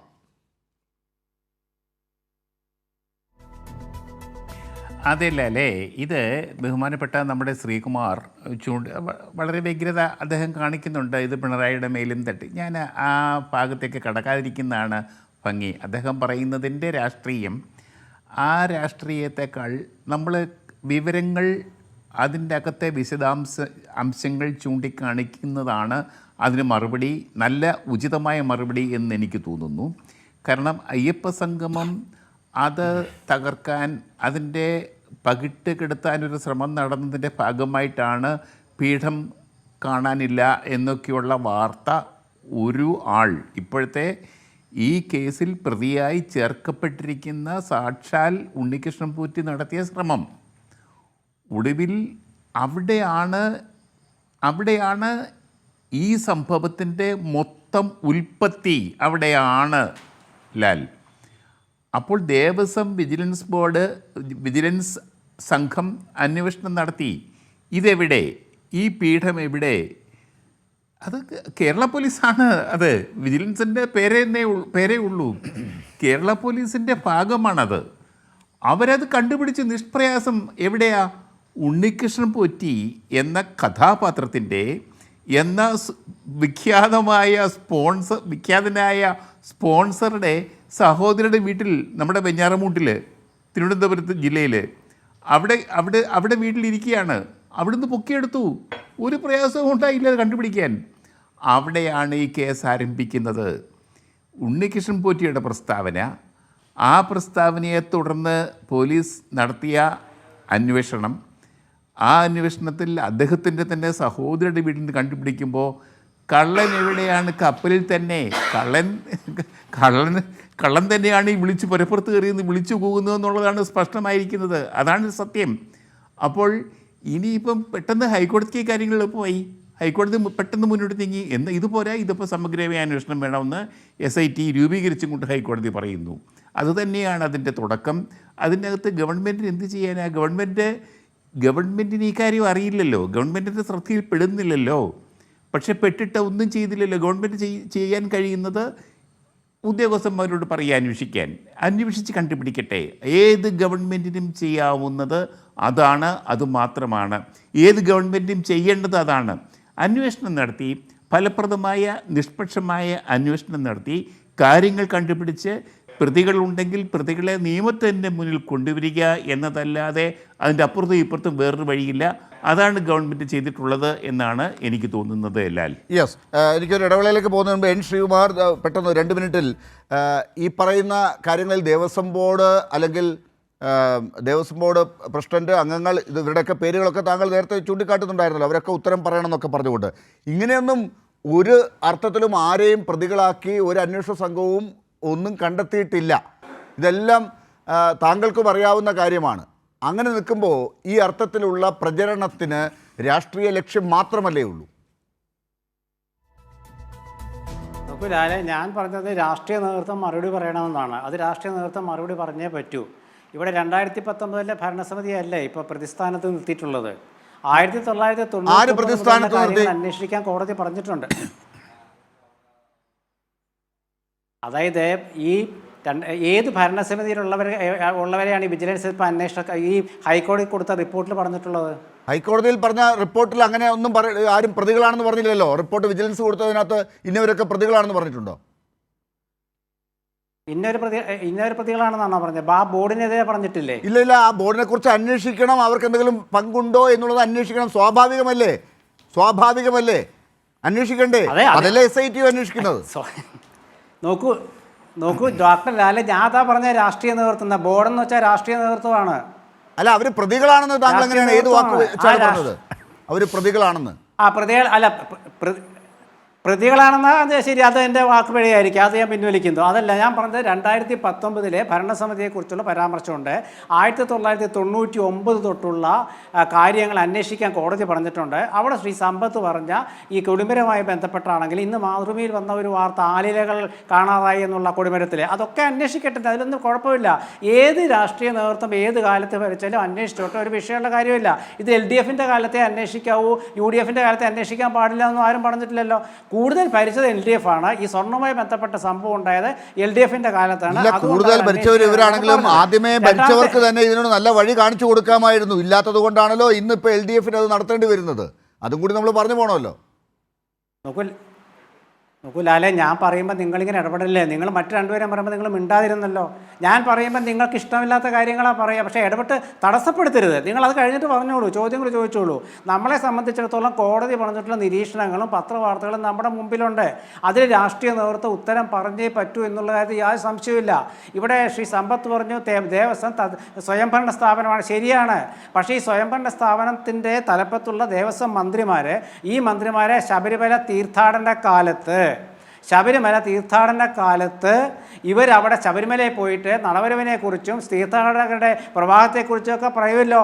ഇപ്പോൾ എന്നിട്ട് ഞങ്ങൾ ഈ വിഷയം വന്നപ്പം ഇങ്ങനെ സ്വർണ്ണവുമായി ബന്ധപ്പെട്ട വിഷയം താങ്കൾ പറയുന്നതിൽ എന്താണ് അർത്ഥം എന്നുള്ളതാണ്. കാരണം ഇത് മുൻകാലങ്ങളിലും ഒക്കെ ദേവസ്വം മന്ത്രിമാരൊക്കെ അങ്ങനെ അവർ ചെയ്ത അവരുടെ കീഴിൽ വരുന്ന വകുപ്പുകളിലെ ബോർഡുകളുടെയൊക്കെ കാര്യങ്ങൾ അവർ പറയാറുണ്ടല്ലോ. അത് പറയണമല്ലോ. അതുകൊണ്ട് പഴയ കാലത്ത് നടന്ന പല തട്ടിപ്പുകളുടെയും അല്ലെങ്കിൽ അതിലെ പല കച്ചവടങ്ങളുടെയും ഒക്കെ അഴിമതി ഉണ്ടായിട്ടുണ്ടെങ്കിൽ അതൊക്കെ അന്നത്തെ ദേവസ്വം മന്ത്രിക്ക് ഇവിടെ ഉത്തരവാദിത്തമുണ്ടെന്ന് താങ്കൾ സമ്മതിക്കുമോ? ഇല്ലല്ലോ. എൻ ശ്രീകുമാർ താങ്കളോട് തന്നെ ചോദിക്കുന്നു. താങ്കൾ നേരത്തെ ഒരു രീതിയിൽ പറഞ്ഞതാണെങ്കിലും ദേവസ്വം ബോർഡ് നിയന്ത്രണം ഉണ്ടാകും, ഈ ഉദ്യോഗസ്ഥരുടെ മേലൊക്കെ അവർ കാര്യങ്ങൾ 2 വർഷത്തേക്കുള്ള ബോർഡാണ്, എന്നാലും അവരൊക്കെയാണ് കാര്യങ്ങൾ അപ്പോഴത്തെ കാര്യങ്ങളൊക്കെ തീരുമാനിക്കുക. അതൊക്കെ നമുക്ക് സമ്മതിച്ച് തന്നെ പോകേണ്ടി വരും. അത് പത്മകുമാറിൻ്റെ കാലത്താണെങ്കിലും അതിന് ശേഷമുള്ള കാലത്താണെങ്കിലും അതിന് മുമ്പാണെങ്കിലും ഒക്കെ, പ്രയാറിൻ്റെ കാലത്താണെങ്കിലും ഒക്കെ അങ്ങനെ തന്നെയാണ്. പക്ഷേ വളരെ കുറച്ച് കാലത്തൊക്കെയാണ് ഈ രാഷ്ട്രീയ നേതൃത്വം ദേവസ്വം ബോർഡ് കൈകാര്യം ചെയ്ത് ഒരു പ്രത്യേക സംവിധാനം കേരളത്തിൽ ഇങ്ങനെ മുന്നോട്ട് പോകുന്നത്. അവിടെയൊക്കെ അബദ്ധങ്ങൾ ഉണ്ടാകുന്നുണ്ടെങ്കിൽ, ആരെങ്കിലുമൊക്കെ മോഷണം കാണിക്കുന്നുണ്ടെങ്കിൽ അത് കണ്ടുപിടിക്കാനുള്ള ഉത്തരവാദിത്വവും ആ ബോർഡുകൾക്കോ അതിനുശേഷം വരുന്ന ബോർഡുകൾക്കോ ഉണ്ട്. ഉദ്യോഗസ്ഥർ തെറ്റ് ചെയ്താൽ അവരെ രക്ഷപ്പെടുത്തുകയല്ല വേണ്ടത്, അവരെ മുന്നോട്ട് കൊണ്ടുപോകണം. പക്ഷേ കോടതിയോ അന്വേഷിക്കുന്ന ഉദ്യോഗസ്ഥരോ ഒരു പ്രത്യേക മോഷണത്തിൽ അതാത് കാലത്തെ ദേവസ്വം ബോർഡിനെ അതിലെ അംഗങ്ങളെ പ്രതികളാക്കി FIR ഇട്ടാൽ അവരാണ് കുറ്റവാളികളെന്ന് നമുക്ക് നാളെ പറയാൻ സാധിക്കില്ല. അത് താങ്കൾക്ക് പറയാവുന്ന കാര്യമാണ്. ഉദ്യോഗസ്ഥർ തെറ്റ് ചെയ്താൽ ശിക്ഷിക്കണ്ടേ? ശക്തമായ രീതിയിൽ ആ ആവശ്യം വരണ്ടേ? ഇപ്പോൾ നോക്കൂ, ഞാൻ നേരത്തെ പറഞ്ഞപ്പോൾ ഡോക്ടർ ലാലാണ് എൻ്റെ തെറ്റിദ്ധരിപ്പിച്ചത്. അതായത് 2019 ഭരണസമിതി പ്രതിപട്ടികയിൽ ഉണ്ട് എന്നുള്ള വാർത്തയുണ്ടല്ലോ, അത് ശരിയല്ല ഞാൻ പറഞ്ഞത്. നിങ്ങൾ പ്രതിപട്ടികയിൽ ഉണ്ടെന്നുള്ളത് നമുക്ക് വാർത്തയില്ല. അങ്ങനെ ഒരു വാർത്ത വരാനായിട്ട് നമുക്ക് ഇതുവരെ ആരൊക്കെയാണ് പ്രതികളെന്ന് വന്നിട്ടില്ല. ഞാൻ പറഞ്ഞത് വിജിലൻസിന്റെ അന്വേഷണത്തിന്റെ റിപ്പോർട്ടിന്റെ കാര്യമാണ്. അതിനകത്ത് അങ്ങനെ പ്രതികളുമില്ല. 2019 പക്ഷെ അങ്ങനെ വന്നാലും അത്ഭുതപ്പെടാനില്ല, കാരണം അവർക്ക് ഉത്തരവാദിത്തമുണ്ട്. അവരെ എഫ്ഐആറിൽ പ്രതി ചേർത്ത് അന്വേഷിക്കണം, കുറ്റവാളികളാണെങ്കിൽ ശിക്ഷിക്കണം, ഇല്ലെങ്കിൽ അവരെ വെറുതെ വിടണം. അതൊക്കെ കോടതി തീരുമാനിച്ചോളും. ഞാൻ പറഞ്ഞപ്പോൾ കാരണം എനിക്കൊരു തെറ്റിദ്ധാരണ പെട്ടെന്ന് വന്നതാണ്. 2019 ദേവസ്വം ബോർഡ് പ്രതിപട്ടികയിലുണ്ടെന്നുള്ള വാർത്തയുണ്ട്. ആ വാർത്ത ഞാൻ പറഞ്ഞപ്പോൾ നിങ്ങളെ തെറ്റിദ്ധരിച്ചു. കാരണം എനിക്ക് നമ്മൾ എല്ലാ വാർത്തയും പെട്ടെന്ന് ആലോചിച്ചുകൊണ്ടിരിക്കില്ലല്ലോ. പ്രതിപട്ടികയിൽ 2019 ആ ബോർഡുണ്ട് എന്നുള്ളത് ഈ വാർത്തയുണ്ട്. അത് ഞാൻ നേരത്തെ പറഞ്ഞപ്പോൾ താങ്കൾ തെറ്റിദ്ധരിപ്പിച്ചു. അങ്ങനെ തെറ്റിദ്ധരിപ്പിക്കാൻ പാടില്ല ഒരിക്കലും അവതാരകൻ. അവർ നിൽക്കട്ടെ. പിന്നെ നിങ്ങളിപ്പോൾ ചോദിച്ച ചോദ്യങ്ങൾ നമുക്കിതിലിപ്പോൾ വേറെ ഒരു വിഷയമില്ല. അതായത് കോടതി എന്താണോ കണ്ടെത്തുന്നത് അത് ആ തെറ്റുകാരെ പിടിക്കണമെന്നേ. അതായത് തിരുവിതാംകൂർ ദേവസ്വം ബോർഡ് ഭരിച്ച കാലത്ത് സ്വർണവുമായി ബന്ധപ്പെട്ട വിഷയത്തിൽ ആരൊക്കെ ഉൾപ്പെടുന്നോ അതെല്ലാം അവരെല്ലാം മുന്നോട്ട് പോകണം എന്നാണ് പറയുന്നത്. താങ്കൾ ആ അന്വേഷണം മുന്നോട്ട് പോകണം അല്ലേ? അങ്ങനെയല്ലേ? അതായത് ഭക്തരുടെ പണം എടുത്തിട്ട് ആരും എടുക്കാൻ പാടില്ല. പണ്ട് VS അച്യുതാനന്ദൻ പറഞ്ഞ പോലെ പൊതുഖജനാവിലെ പണം കെട്ടവരൊക്കെ പൂജപ്പുരയിലേക്കെന്ന് അദ്ദേഹം പറയായിരുന്നു. ഭക്തരുടെ പണം ആരെടുത്താലും കോട്ട് പറയണമെങ്കിൽ പോലും VSന്റെ അടുത്തേക്ക് വരേണ്ടി വന്നു. വളരെ സന്തോഷം. ഡോക്ടർ സമ്പത്ത്, ഒരു മിനിറ്റേ ഉള്ളൂ. നല്ല കമ്മ്യൂണിസ്റ്റ്. ഞാൻ നേരത്തെ പറഞ്ഞ പോലെ സമ്പത്തിനെ കുറിച്ച് പറഞ്ഞ നല്ല കമ്മ്യൂണിസ്റ്റ് എന്നാ പറഞ്ഞത്. രാഷ്ട്രീയമില്ലാത്ത നല്ല കമ്മ്യൂണിസ്റ്റ് എന്നാ പറഞ്ഞത്. അതും നിങ്ങൾ വേറെ വിഷയം. താങ്കൾ ഇതിന് ഉത്തരം പറയുക. ഒറ്റ മിനിറ്റാണ് ഈ കാര്യത്തിൽ. പക്ഷേ പ്രതികൾ ആക്കപ്പെട്ട് എഫ്ഐആറിൽ ഇടുന്ന ആളുകളെ സംബന്ധിച്ചുള്ള കാര്യങ്ങൾ വക്കീലായ താങ്കൾക്ക് കൂടെ അറിയാം അല്ലേ? പത്രങ്ങളിലെ വാർത്തകളെല്ലാം പുറത്ത് ഇത്തരം കാര്യങ്ങളെ സംബന്ധിച്ചുള്ളത് വന്നു. ഈ ശബരിമലയിലെ ദ്വാരപാലക ശില്പപാളികളിലെ സ്വർണം കാണാതായത് ഇതുമായി ബന്ധപ്പെട്ടുള്ള കാര്യത്തിൽ ഇപ്പോൾ നമ്മുടെ ബഹുമാനപ്പെട്ട ഹൈക്കോടതിയിലെ ഡിവിഷൻ ബെഞ്ച് ജസ്റ്റിസ് രാജാ വിജയരാഘവനും ജസ്റ്റിസ് കെ വിജയകുമാറും ഉൾപ്പെട്ട ഡിവിഷൻ ബെഞ്ചാണ്. അവർ ഈ കാര്യത്തെ സംബന്ധിച്ചുള്ളതിൽ കൃത്യമായ നിരീക്ഷണം നടത്തി ആവശ്യമായ മാർഗനിർദ്ദേശങ്ങൾ ബഹുമാനപ്പെട്ട കോടതിയിൽ നിന്ന് ഉണ്ടാകുന്നുണ്ട്. നമ്മൾ കോടതി ഇക്കാര്യത്തിൽ വഹിക്കുന്നതായ പങ്ക് നമ്മളെല്ലാവരും ശ്ലാഘിക്കണം. ഇതിൽ മറ്റു വിധത്തിലുള്ള ഏതെങ്കിലും കക്ഷി രാഷ്ട്രീയമായിട്ടുള്ള കാര്യങ്ങളിലേക്ക് ഇത് കൊണ്ടുപോയിട്ട് കാര്യമില്ല. ഇപ്പോൾ BJPയെ സംബന്ധിച്ചിടത്തോളം അടുത്തിനിപ്പോൾ തദ്ദേശ സ്വയംഭരണ സ്ഥാപനങ്ങളിലേക്കുള്ള തെരഞ്ഞെടുപ്പ് വരാൻ പോവുകയാണ്. അത് കഴിഞ്ഞാൽ പിന്നെ മാസങ്ങൾക്കുള്ളിൽ കേരള നിയമസഭയിലേക്കുള്ള തെരഞ്ഞെടുപ്പ് വരാൻ പോവുകയാണ്. UDF BJPയുടേതായ ഒരു B ടീമായി മാറുകയും ഈ ശബരിമല പഴയ ഈ പഞ്ചാബിലെ സുവർണക്ഷേത്രത്തെ ആയുധപ്പുരയാക്കി മാറ്റി കലാപഭൂമിയാക്കി മാറ്റി അത് ഇന്ത്യയുടെ പ്രധാനമന്ത്രിയുടെ തന്നെ ജീവൻ അപഹരിക്കുന്ന നിലയിലേക്ക് ഒടുവിൽ കാര്യങ്ങൾ കൊണ്ടെത്തിക്കുന്ന നിലയിലേക്കെല്ലാം പോയതുപോലെ ഈ ശബരിമല നമ്മളെ സംബന്ധിച്ച് ഈ കേരളീയരെ സംബന്ധിച്ച് ശബരിമല നമ്മുടെ ഒരു പ്രതീകമാണ്. അത് മാനവികതയുടെയും വിശ്വ സാഹോദര്യത്തിൻ്റെയും മാനവ മൈത്രിയുടെയും മത സാഹോദര്യത്തിൻ്റെയും ആ ഐക്യത്തിൻ്റെ പ്രതീകമാണ്. അത് തകർക്കാൻ ആരെയും നമ്മൾ അനുവദിക്കാൻ പാടില്ല. ഇക്കാര്യത്തിൽ ഇതിൽ അന്വേഷണം നിഷ്പക്ഷമായി നടക്കട്ടെ, കുറ്റവാളികളെ കണ്ടെത്തട്ടെ, അവരെല്ലാം ഇത്തരത്തിൽ നിയമവിധേയമായി നിയമം അനുശാസിക്കുന്ന വിധത്തിൽ അവരുടെ ശ്രീ ജേക്കബ് ജോർജ് അവസാനത്തെ 30 സെക്കൻഡാണ്. ഈ കാര്യത്തിൽ അങ്ങനെയാണെങ്കിൽ കോൺഗ്രസ് ഒന്ന് ശ്രദ്ധിക്കേണ്ടതുണ്ട്. മുൻകാല അനുഭവങ്ങൾ, പാഠങ്ങളൊക്കെ ഉണ്ട്. ഇവിടെ ചില മോഷ്ടാക്കളെ നമുക്കറിയാം പിടിക്കേണ്ടതുണ്ടെങ്കിൽ കൂടി അവരുടെ പേരുകളൊക്കെ ഇവിടെ ഉണ്ട്. അതങ്ങ് താങ്കൾ പറഞ്ഞ പോലെ വളരെ വേഗം നടക്കും. പക്ഷേ ശ്രദ്ധിക്കേണ്ടത് കോൺഗ്രസ് ആണ്. അതേ ഉള്ളൂ എനിക്ക് പറയാൻ, ബഹുമാനപ്പെട്ട ഡോക്ടർ ലാൽ. അതായത് ഡോക്ടർ സമ്പത്ത് എന്ന നല്ല കമ്മ്യൂണിസ്റ്റുകാരനും ശ്രീകുമാർ എന്ന നല്ല കോൺഗ്രസ്സുകാരനും നമ്മുടെ അങ്ങപ്പുറത്ത് ഇങ്ങപ്പുറത്ത് ഇരിക്കുമ്പോൾ ഇതിനകത്തൊന്നും പെടാത്ത ഞാൻ എന്ന ഒരു നിഷ്പക്ഷ മാധ്യമ പ്രവർത്തകൻ, എനിക്ക് കേരള പോലീസിന് നല്ല വിശ്വാസമുണ്ട് ലാലെ. അത് നിങ്ങൾ പറഞ്ഞു, എനിക്ക് വിരോധമില്ല. ഇവിടെ ഹൈക്കോടതിയിൽ എനിക്ക് വിശ്വാസമുണ്ട്. ഇത് ഏതാനും മണിക്കൂറുകൾ മതി ഇതിൻ്റെ സത്യാവസ്ഥ കണ്ടെത്താൻ. ആരൊക്കെയാണ് ഇതിൻ്റെ പിന്നിൽ, ഏതൊക്കെ വഴിയെ കൂടെയാണ് സ്വർണം പോയെന്ന് കണ്ടുപിടിക്കാൻ കേരള പോലീസിന് ദിവസങ്ങൾ മതി. തീർച്ചയായിട്ടും അത് കണ്ടുപിടിക്കും. ശ്രീകുമാരെ ഒന്നും പേടിക്കേണ്ട, പരിഭ്രമിക്കേണ്ട, ആശങ്കപ്പെടേണ്ട. തീർച്ചയായിട്ടും കേരള പോലീസ് അത് കണ്ടുപിടിക്കുന്നതിൽ ആശങ്ക ആർക്കെങ്കിലും ഉണ്ടോ? കേരള പോലീസ് അതെ കോടതി കൂടിയുള്ള ഈ രാജ്യത്താണ്, അതിനപ്പുറമുള്ള വലിയ സംവിധാനങ്ങളുള്ള രാജ്യത്താണ്, നമ്മുടെ നിയമം അനുശാസിക്കുന്ന ഒരു രാജ്യത്താണ്, നമുക്ക് നല്ല ഭരണഘടനയുള്ള രാജ്യത്താണ്. അങ്ങനെയുള്ള ഈ രാജ്യത്താണ് ഇങ്ങനെ ഒരു മോഷണം നടന്നതിൽ കണ്ടുപിടിക്കാൻ പോകുന്നത്. എല്ലായിടത്തും അങ്ങനെ കണ്ടുപിടിക്കുന്നില്ല. ഇതൊക്കെ എല്ലായിടത്തും ഉണ്ടെങ്കിലും അവിടെയൊന്നും ഇത് കണ്ടുപിടിക്കാത്തപ്പോൾ ഇവിടെ ഇത് കണ്ടുപിടിക്കുന്നുണ്ടെങ്കിൽ അതിനുള്ള അംഗീകാരം ആർക്കാണ് കൊടുക്കേണ്ടത്? അതുകൂടി ശ്രദ്ധിക്കണം കോൺഗ്രസ് എന്നാണ് ഡോക്ടർ സമ്പത്തും ജേക്കബ് ജോർജും ഒക്കെ നേരത്തെ പറഞ്ഞത്. ശ്രീകുമാർ അത് അംഗീകരിക്കുന്നു തോന്നുന്നു. വളരെ നന്ദി ചർച്ചയിൽ ചേർന്നതിന് doctor Sampath, N. Sreekumar, Jacob George. News and views അവസാനിക്കുന്നു. നന്ദി.